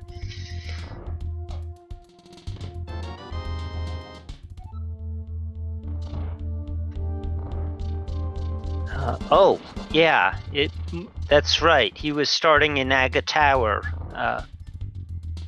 Yeah, it must have been the one of the Aga Tower checks. Could be, yeah, that could mean that it was for him out of logic, but we know that the lamp is in logic. Oh, yeah, I think he's going to be getting his lamp very shortly. I think it was on the smith chain.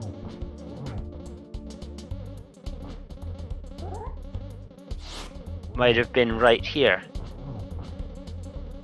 I think it was. So I think Topplife is about to get his lamp. Yep, that was it. So lamp was on. I knew it was a kind of silly check, but not really a bad one. So lamp was available as soon as they got Titan's mitts.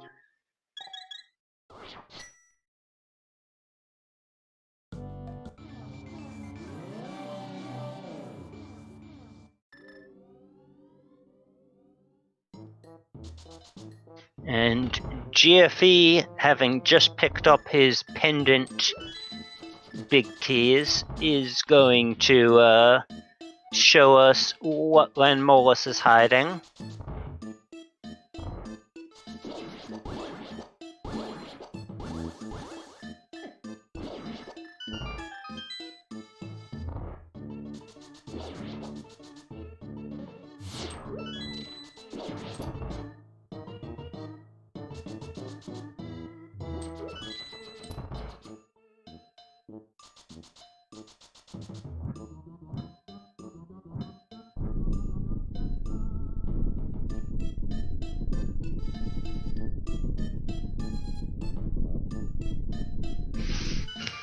And we see what Purple Chest has. It's a big 20. We'll see what Lanmolus has.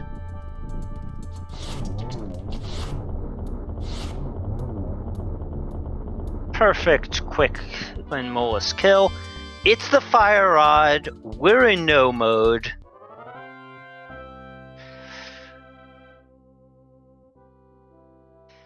So, this wasn't like a full-on all dungeon seed, but it was pretty close. You did have to go into all three pendant dungeons. In the Thieves' Town, you only had to go in to get the big key for one of the others. And there was progression in Aga Tower, although completing Aga Tower is actually locked behind that, because I'm pretty sure that second Aga Tower key was in Swamp, so if you wanted to clear Aga Tower, it was a forced double dip. GFE going to check the Firelock chests in Turtle Rock, and then probably going to head over to Trinex. We know that's not what he needs to do, that he needs to get that second chest in Aga Tower.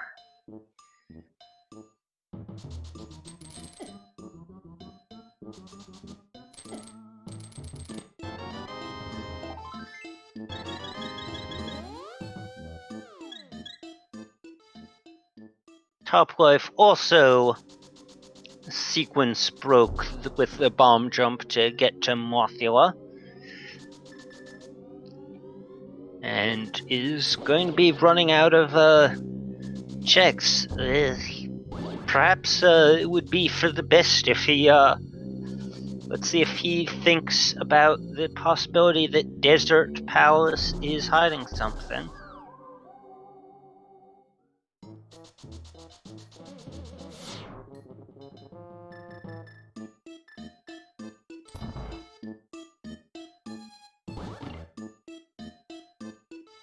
And Topplife is taking Spiral Cave Connector. GFE heading towards Trinex.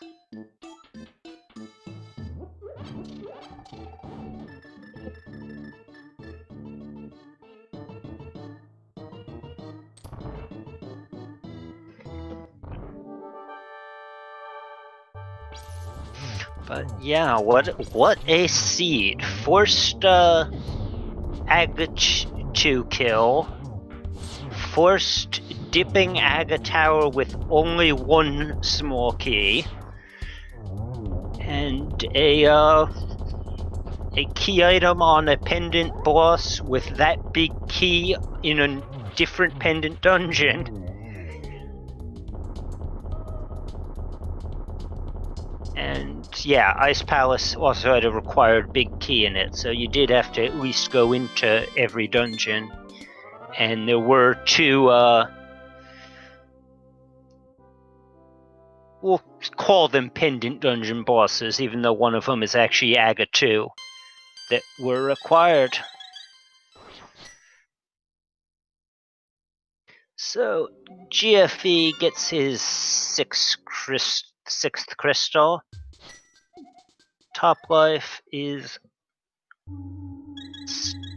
finished up with his fifth crystal.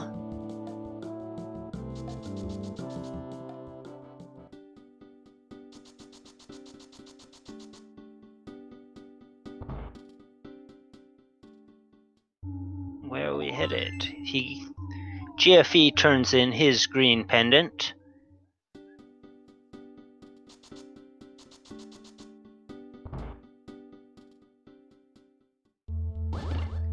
And is heading into Tower of Hera to take on the basement.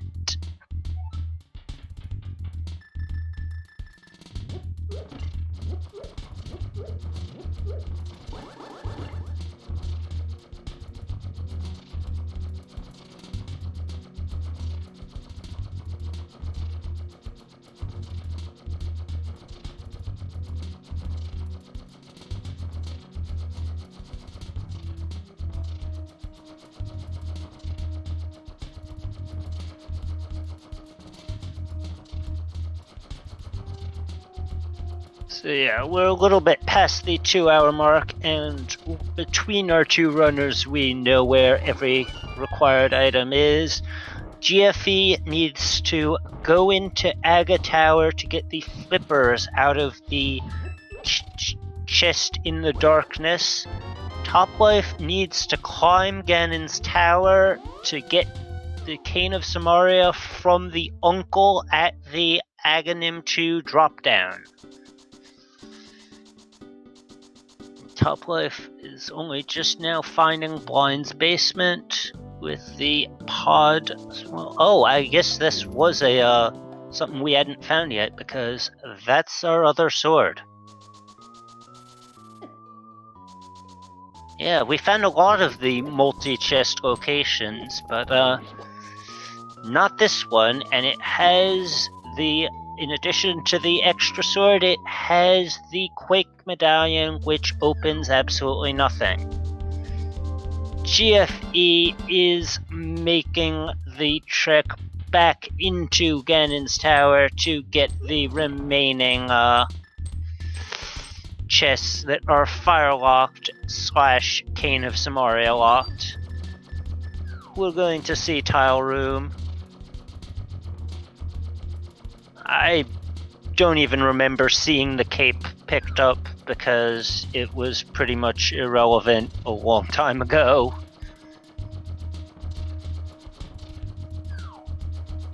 But it will help make Tile Room a lot easier. Oh, it was in the Firelock part of Turtle Rock. I basically almost started tuning out checks once we were in no mode. He gets his Tower of Hera map, heads over for the 4 fire rod locked chests. Well, fire locked. This is another one where you can clear it with a lamp. It just takes some tricky bomb jumping and stuff.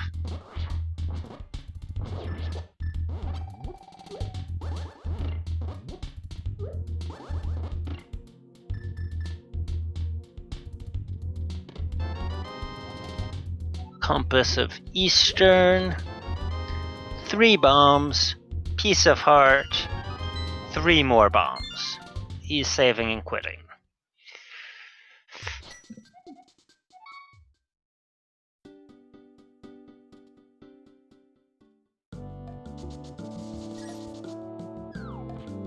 Both of these runners have to be running low on places to go.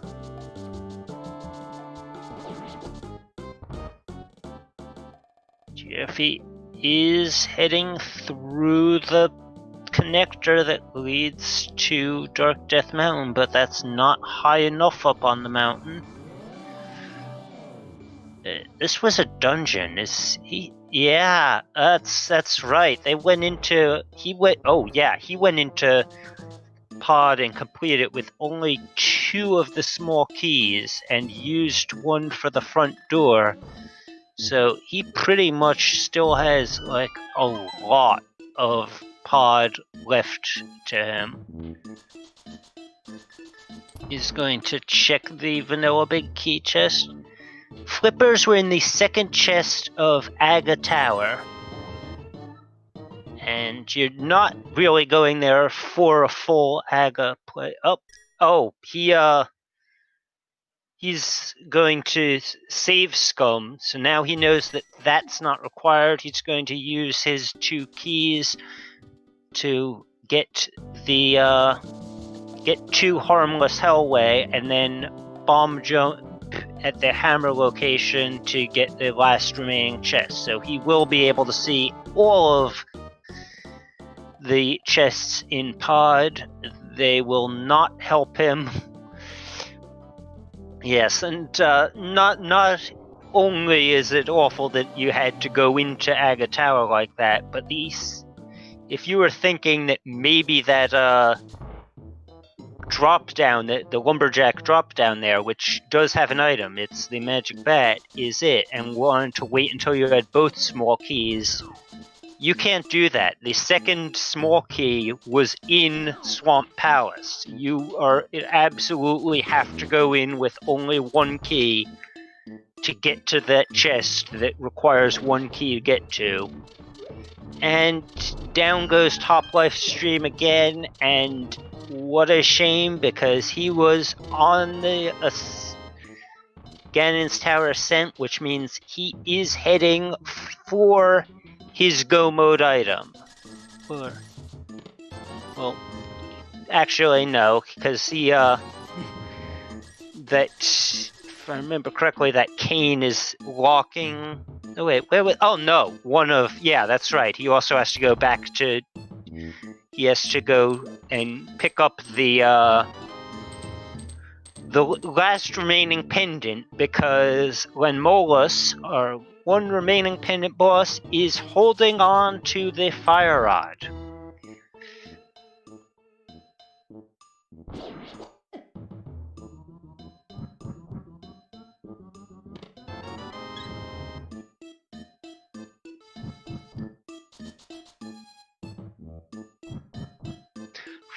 Fire Rod was on Lenmolus itself, so that is actually the only one of the 3 pendant bosses that you actually had to kill, though the other 2 pendant dungeons did have progression in them. Ice Palace had the big key to Eastern, and Thieves Town had the big keys to Ice Palace and to Desert Palace, which is required to get that fire rod.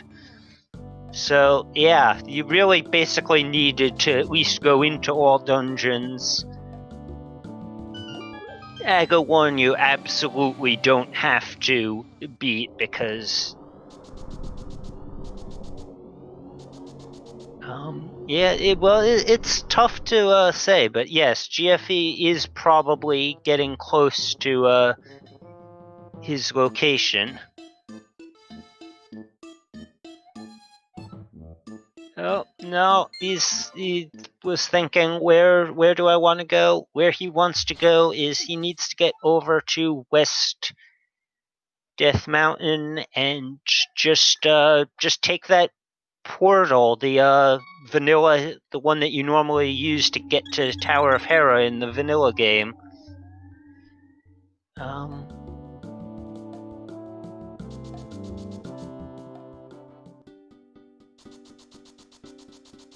And oh no, wait, that's right, no flute, so can't use that to get there.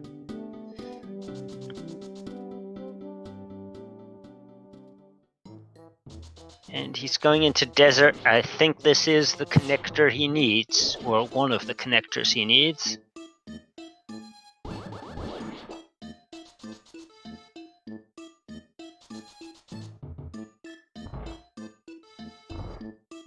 No, he's not using this for a connector. He's just going for that big chest, which we already saw on Top Life side is not useful.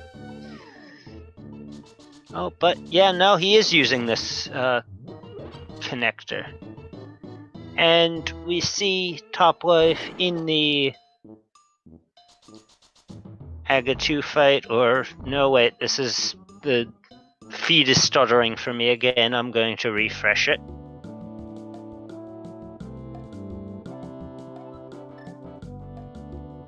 It did that last time when he first came back. It started just showing like a quick loop of a few seconds.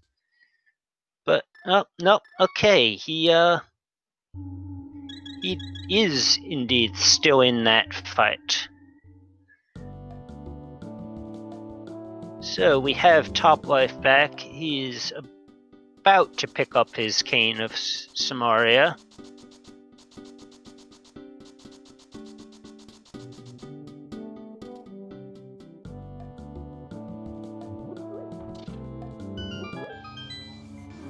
GFE heading back into the Dark World at the Skullwood / the Village of Outcasts portal.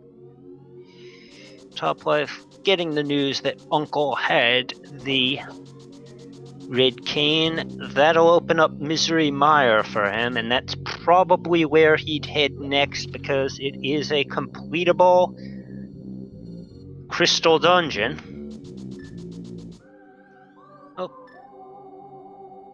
You don't have that chest with you. Where are you going, GFE? Did he think of something better to do?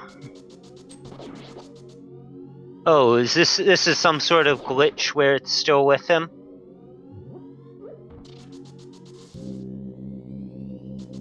Keep finding new glitches so much quicker now.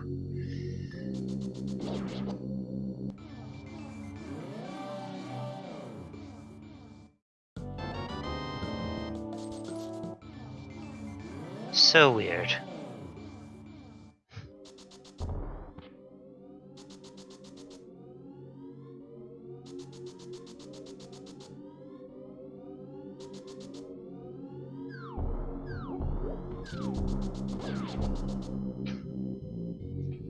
Top Life will be heading for Misery Mire, going to clear out that last little bit of the dungeon, or actually yes, he still needs to get those Firelock chests.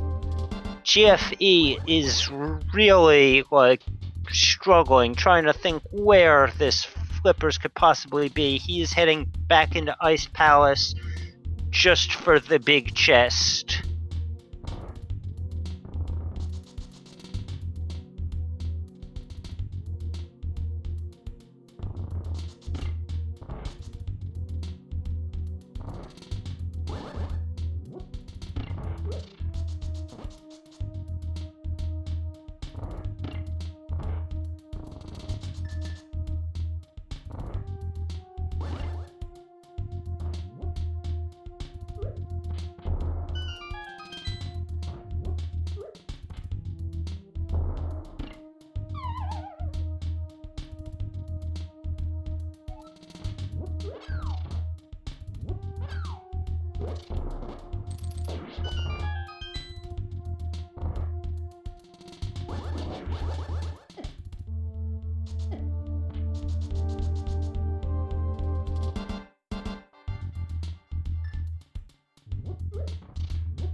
Yes, Aga Tower is at the top entrance of Super Bunny. And yeah, he hasn't been to the top of East Death Mountain. And certainly accessible, because we saw West Death Mountain access very early, and with the hammer and mirror you can get to those checks.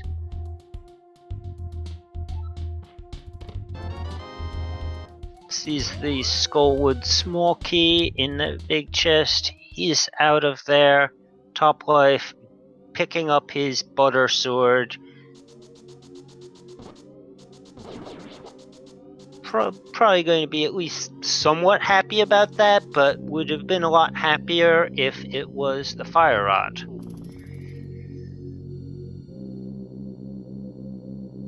And GFE thinking. Is he going to save and quit? He has not checked the East Death Mountain there. But he's not saving and quitting, so he's thinking of something. I'm wondering if... Is he going to... No, he's mirrored. Where is he heading?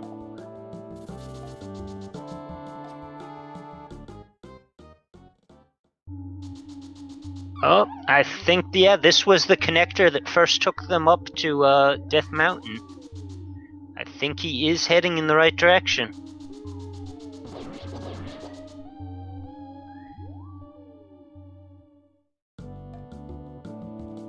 Yes, that was the one that put Death Mountain in logic. GFE actually, or maybe it was one of them originally. He's taking another. He was just using that for another connector. Where I don't remember where this leads, but he seems to think that wherever this leads is where he wants to go. It is not. This is the mire area.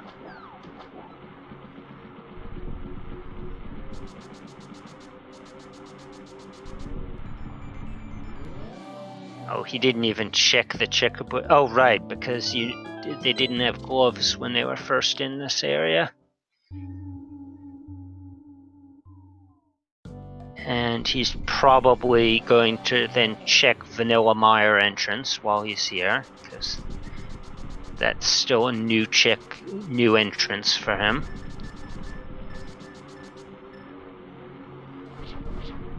And where's Topplife heading? That is the back of Desert Palace. Topplife is going to be in go mode as soon as he finishes up this dungeon.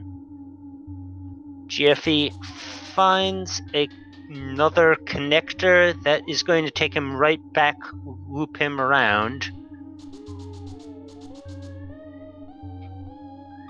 So that's kind of a semi-bailout. This will put him right back where he was a few minutes ago when we saw him going in the wrong direction. So this could be a very close race. But Topplife probably has the advantage because in entrance rando, go mode T-Rock is definitely quicker when you can just enter from Laser Bridge. If this were regular, I'd say go mode Swamp is faster than go mode T-Rock, but it's entrance rando, you can just hop in at Laser Bridge. So Topplife has the faster dungeon and is going to be in go mode first because GFE still has to actually get his flippers from Aga Tower. Topplife beats Landmolus, is in go mode.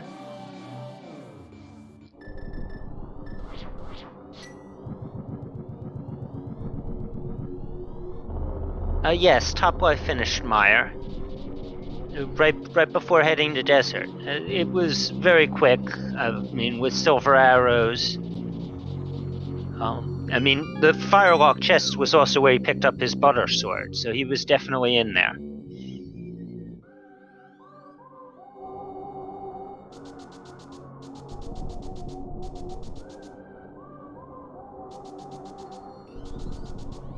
Topplife heading for there. GFE sees the entrance to Aga Tower, is going to clear out these two chests and is going to find his go mode item. First up is Sankheart, and then our second chest will be the flippers.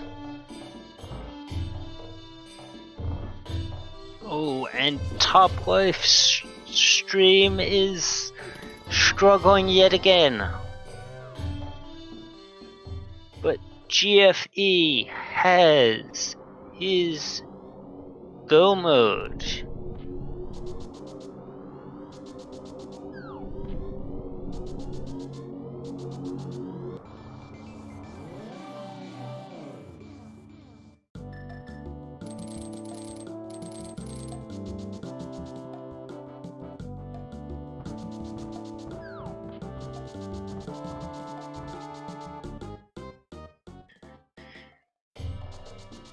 GFE taking a connector that should lead him towards Swamp Palace. Up, and we've got Toplife back. No, maybe. You with us, Top?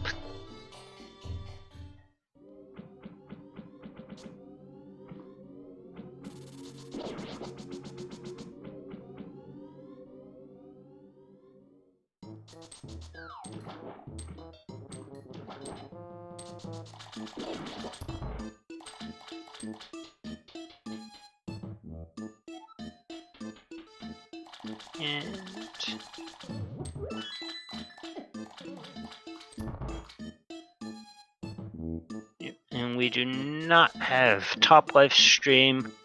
GFE is going to be go moding this dungeon, which means that yes, he will not be receiving his flute. I believe that was also where Toplife got a sword. No, wait, no, that wasn't where he got the sword.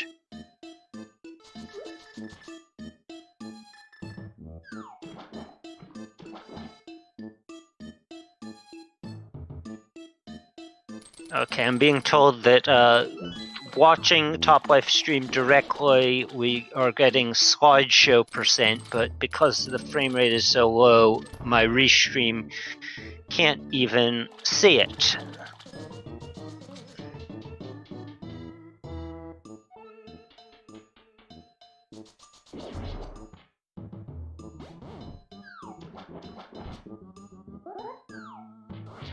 GFE with that diver down.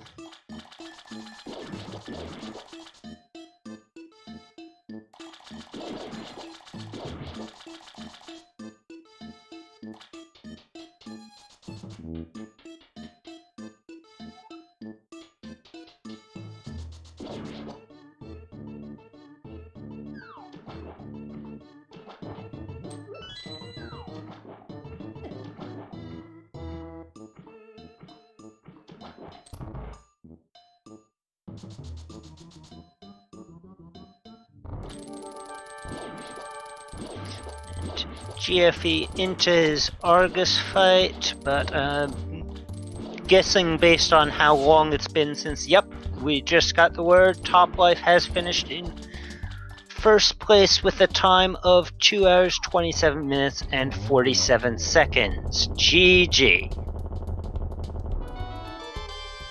And right after that, we have our 7th crystal on GFE's side. So he shouldn't be too far behind in finishing.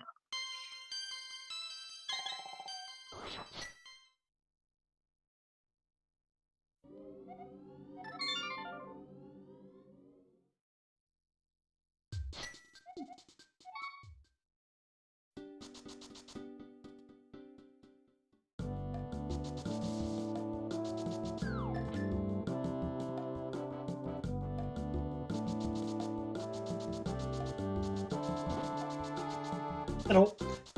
Just to say, Toplife is going to try resetting his internet, and if he can, he will join us for an interview, but very much depends on whether he can get us back on live voice chat or not, so we'll see. Okay, so we may or may not be getting an interview with our winner.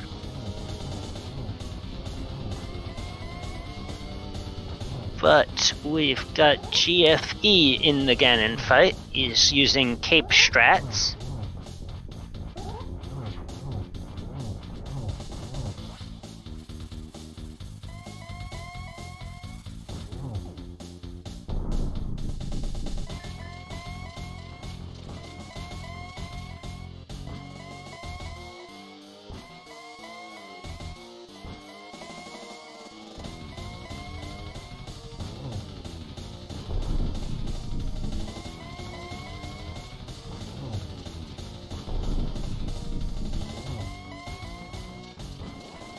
Oh no, there was a lot of it did seem like GFE had an advantage somewhat late because of less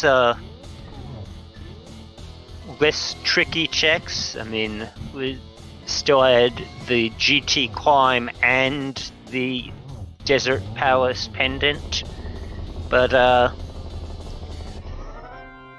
mean, there was a lot of potential for it to go either way.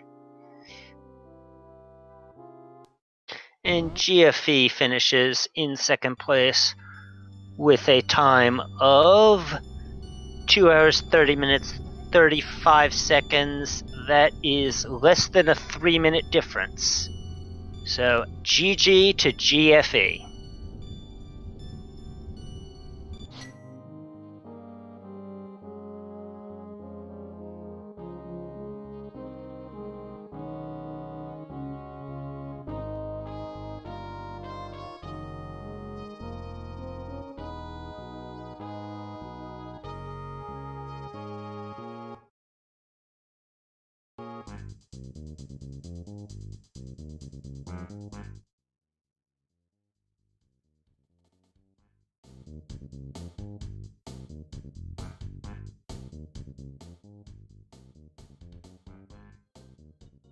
And we have both of our runners into the commentary booth. GG.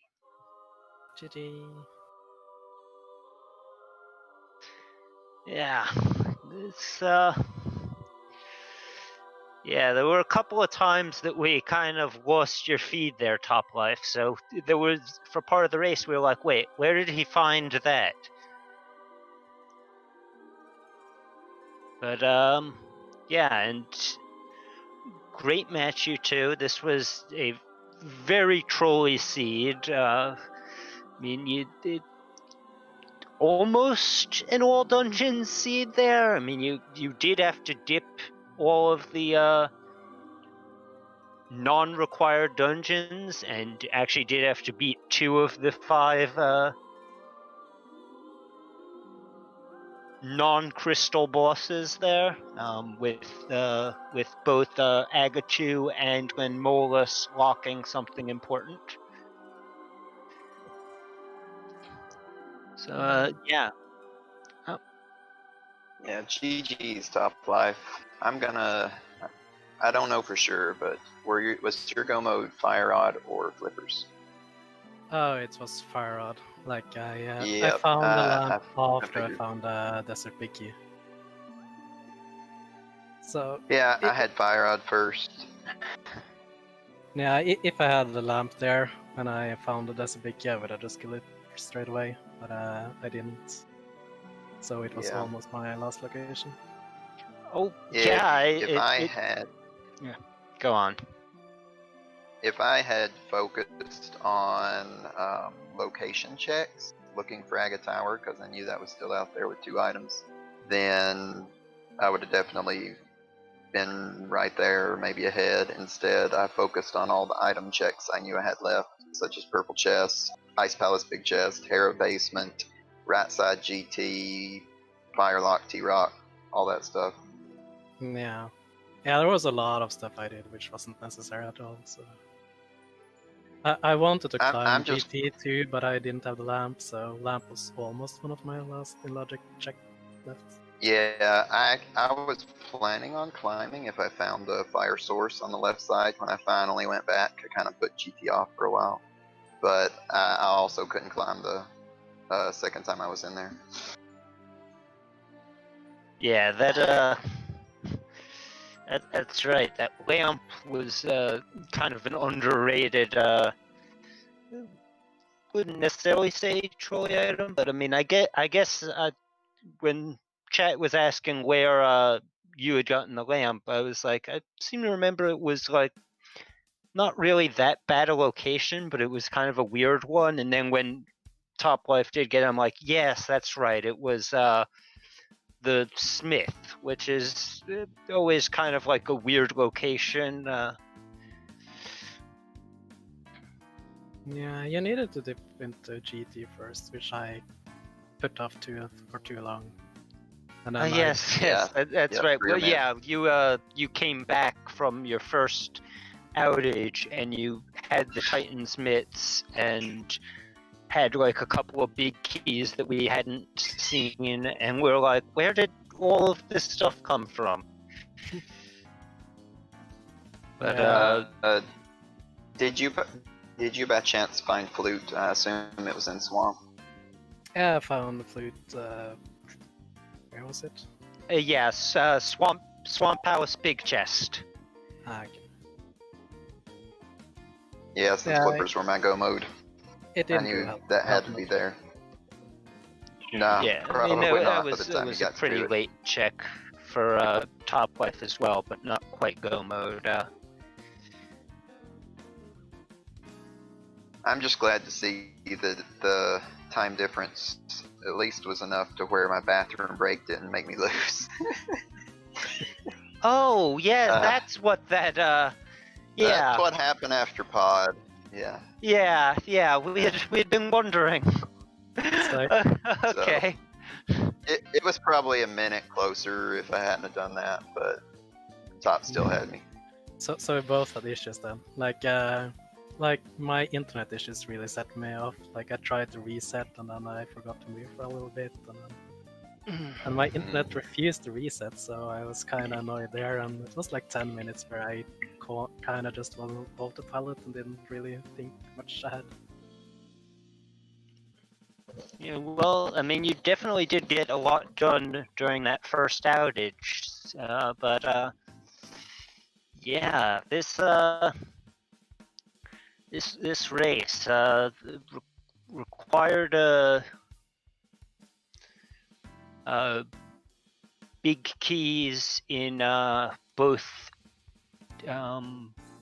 Thieves Town and Ice Palace, which were pendant dungeons, and then Fire Rod on Pendant Landmo, Flippers in Aga Tower, which you had to climb it with just the one small key, because that second one that you got, Toplife, was in Swamp, wasn't it? Yeah, left side Swamp. Yeah, so there was like no way that if you had found that early and were like if you had found that with no small keys and were like, I don't really want to go back here until I have both of them so that I can check the magic bat afterwards, that wouldn't work. But that was never really an issue. The magic bat is getting yeah, I'm not checking that. No way. Well, it was kind of close for me going back there now, but that was because I was almost out of checks. Yeah, for me, when I found Flippers, I believe it was complete. I mean, I still had a couple of entrances. I had the Hookshot Cave entrance right next to that, and Back of Skull and Big Bomb. Those were the three places I hadn't checked. But everything else in the whole world I'd cleared. I didn't check Hylia Island and Ice Palace entrance because I knew Flippers was my go mode. So unless something connected there, that wasn't important. Where was right. I was like, when you said hadn't checked Highway Island, I was like, well, that's, I mean, I know you were right there, but then I'm like, all right, Flippers was your go mode. Wasn't Blind set in the island or Ice Palace? That might have been what it was. I did remember that that Blind's Hut was like very late, and yes, that's where you got that last sword. And that was in Blind's Hut, along with the useless Quake medallion. Yeah, like Okay. there was almost Yeah. nothing in any of the entrances I had left, and there were so many of them. But blind set was the big one. I guess that's what I get for not using a location tracker. If I had remembered that blind set was still out there, I definitely would have been checking entrances over the stuff I did. Yes. I never would have found it, but that would have changed my routing choices. Yeah, because with flippers being your go mode item, you wouldn't have been thinking to check that for blind set. But yeah, I would have just checked everything else. But I mean, it looks like it was a good race. I hate to hear about the internet issues, but it definitely was a good race, and it kind of went back and forth. Early on, it looked like Toplife had the lead because after some divergence early, you guys were for a while. GFE was just kind of following behind Toplife, and then when Toplife's internet went out the first time, there was some sort of divergence because there was a ton of stuff. The thing was when you were like following behind him, that was you had the hook shot and like hook shotted over to West Death Mountain, and a little bit before that, Toplife had gotten there via connector, so we knew that everything on West Death Mountain was in logic, even though your access to it wasn't. Yeah, but, I felt good about that. You kind of followed each other's like checks there for a while, and then it diverged. But then it looked like you, GFE, probably had the advantage late when it was down to just you needing the flippers, and Toplife still needed the cane and the fire rod, and I guess might have still been at the point where he needed that lamp. Until you guys were talking about it, it didn't even click with me. Oh, that's right. Fire rod was lamp locked because it was on Lenmolis. Yeah, there was very little I had left when I found the lamp on the smith check. Yeah. Looking at these times, I figured that I probably had the fire rod first, and if I had focused on entrances, I probably would have taken this one. But yeah, so you did have fire rod first, and your fire rod was our no mode item for the stream. Once you found fire rod, we knew between the two of you everything required to complete the seed. Did anyone find what connector led out on Floating Island?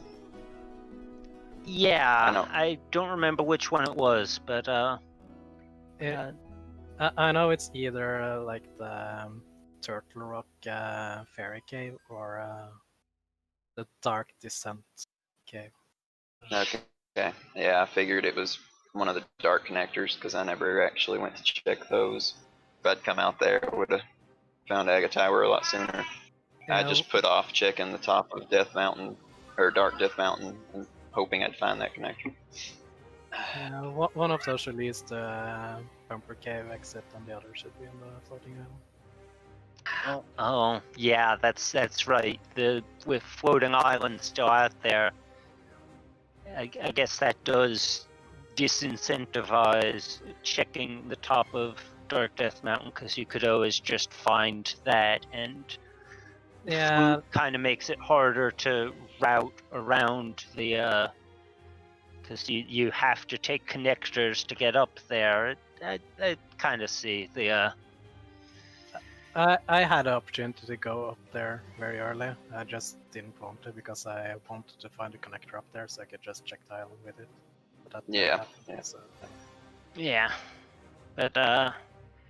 and that actually a lot of us didn't even catch where those flippers were, because that was right at the time that GFE was climbing the Ganon's tower, and I was like, it seemed like that was where we were going to get new information, and then next thing I know is I'm like, wait, how is Topplife in Swamp Palace?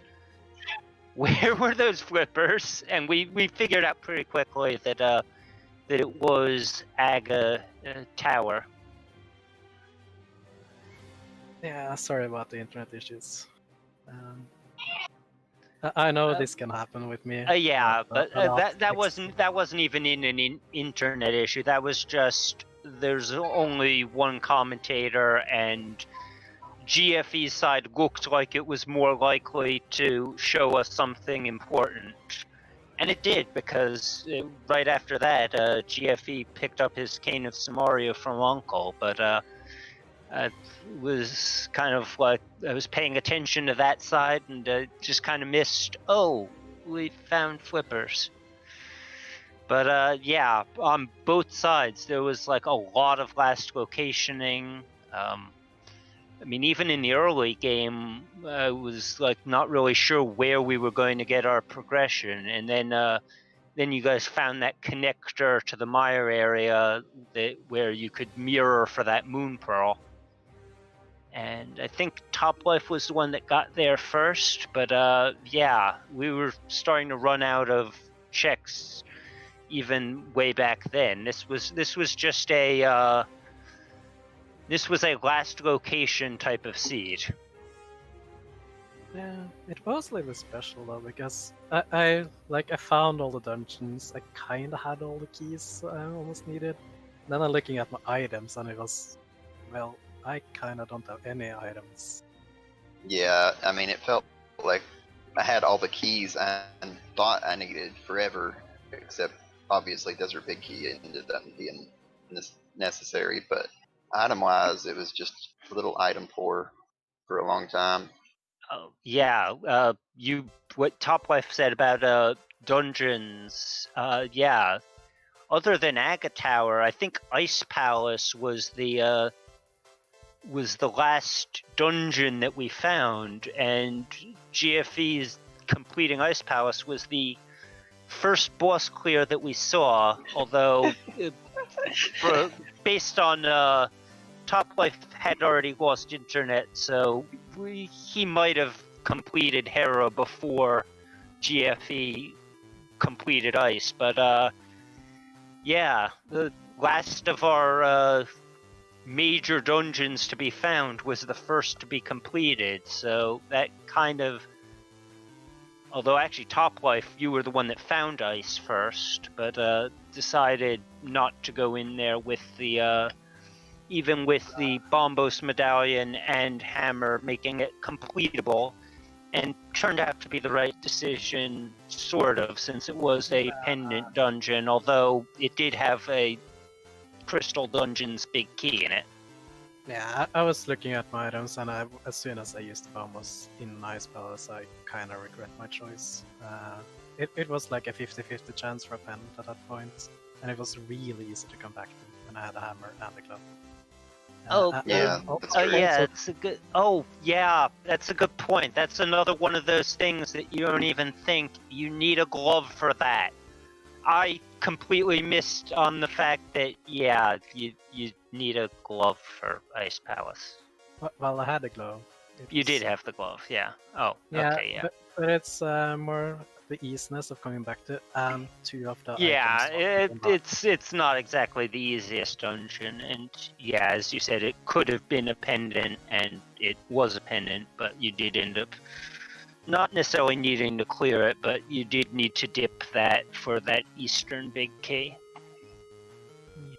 And also, since it was so easy to go back to, the Icebreaker is now a thing. That's also I was thinking that perhaps wanting to come back with Cane, which is required for Icebreaker, and it was more about Ice Big than the Cane, but Cane was also a factor, and yeah, where it was. Yeah, but yeah, this was just a runaround seed, and great job by the two of you completing this.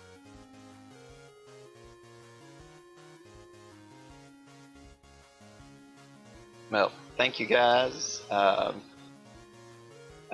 not sure who our tracker was, but appreciate both of you putting in the work on this, and look forward to watching it back, seeing what y'all had to say. Our trackers were B Liberal and Dazed Cloud, and I was commentating solo. Well, good job on that for sure. That's always a good job. And today's Cloud, I hope he's already off to sleep, because I know he stayed up extremely late to do this. Yeah, I think he was. Like, I stayed up all in the middle of the night yesterday to watch him, since we were teammates in the league, and he stayed up all night to watch me now, so... Fair trade. Yeah, well, thanks everyone. Does anyone else have anything left to say before we close this out? Just watch out, P-Train. I'm coming for you down there. Old words. Yeah, that's right. GFE has P-Train next, and topplife. Your next opponent is Andy. What are your thoughts on that? Never heard about him. Well said. GG, you two. GG's. Alright, thanks everyone. We're going to go ahead and raise ZeldaSpeedRuns 2 because they've got yet another Crosskeys match going on. It is Goodman vs Flipheel. They're about 45 minutes in, so you can go watch that. I'm sure it'll be just as awesome as this match. Cheers everyone. Good. See you again soon. Yep. Good afternoon, good evening, and good night.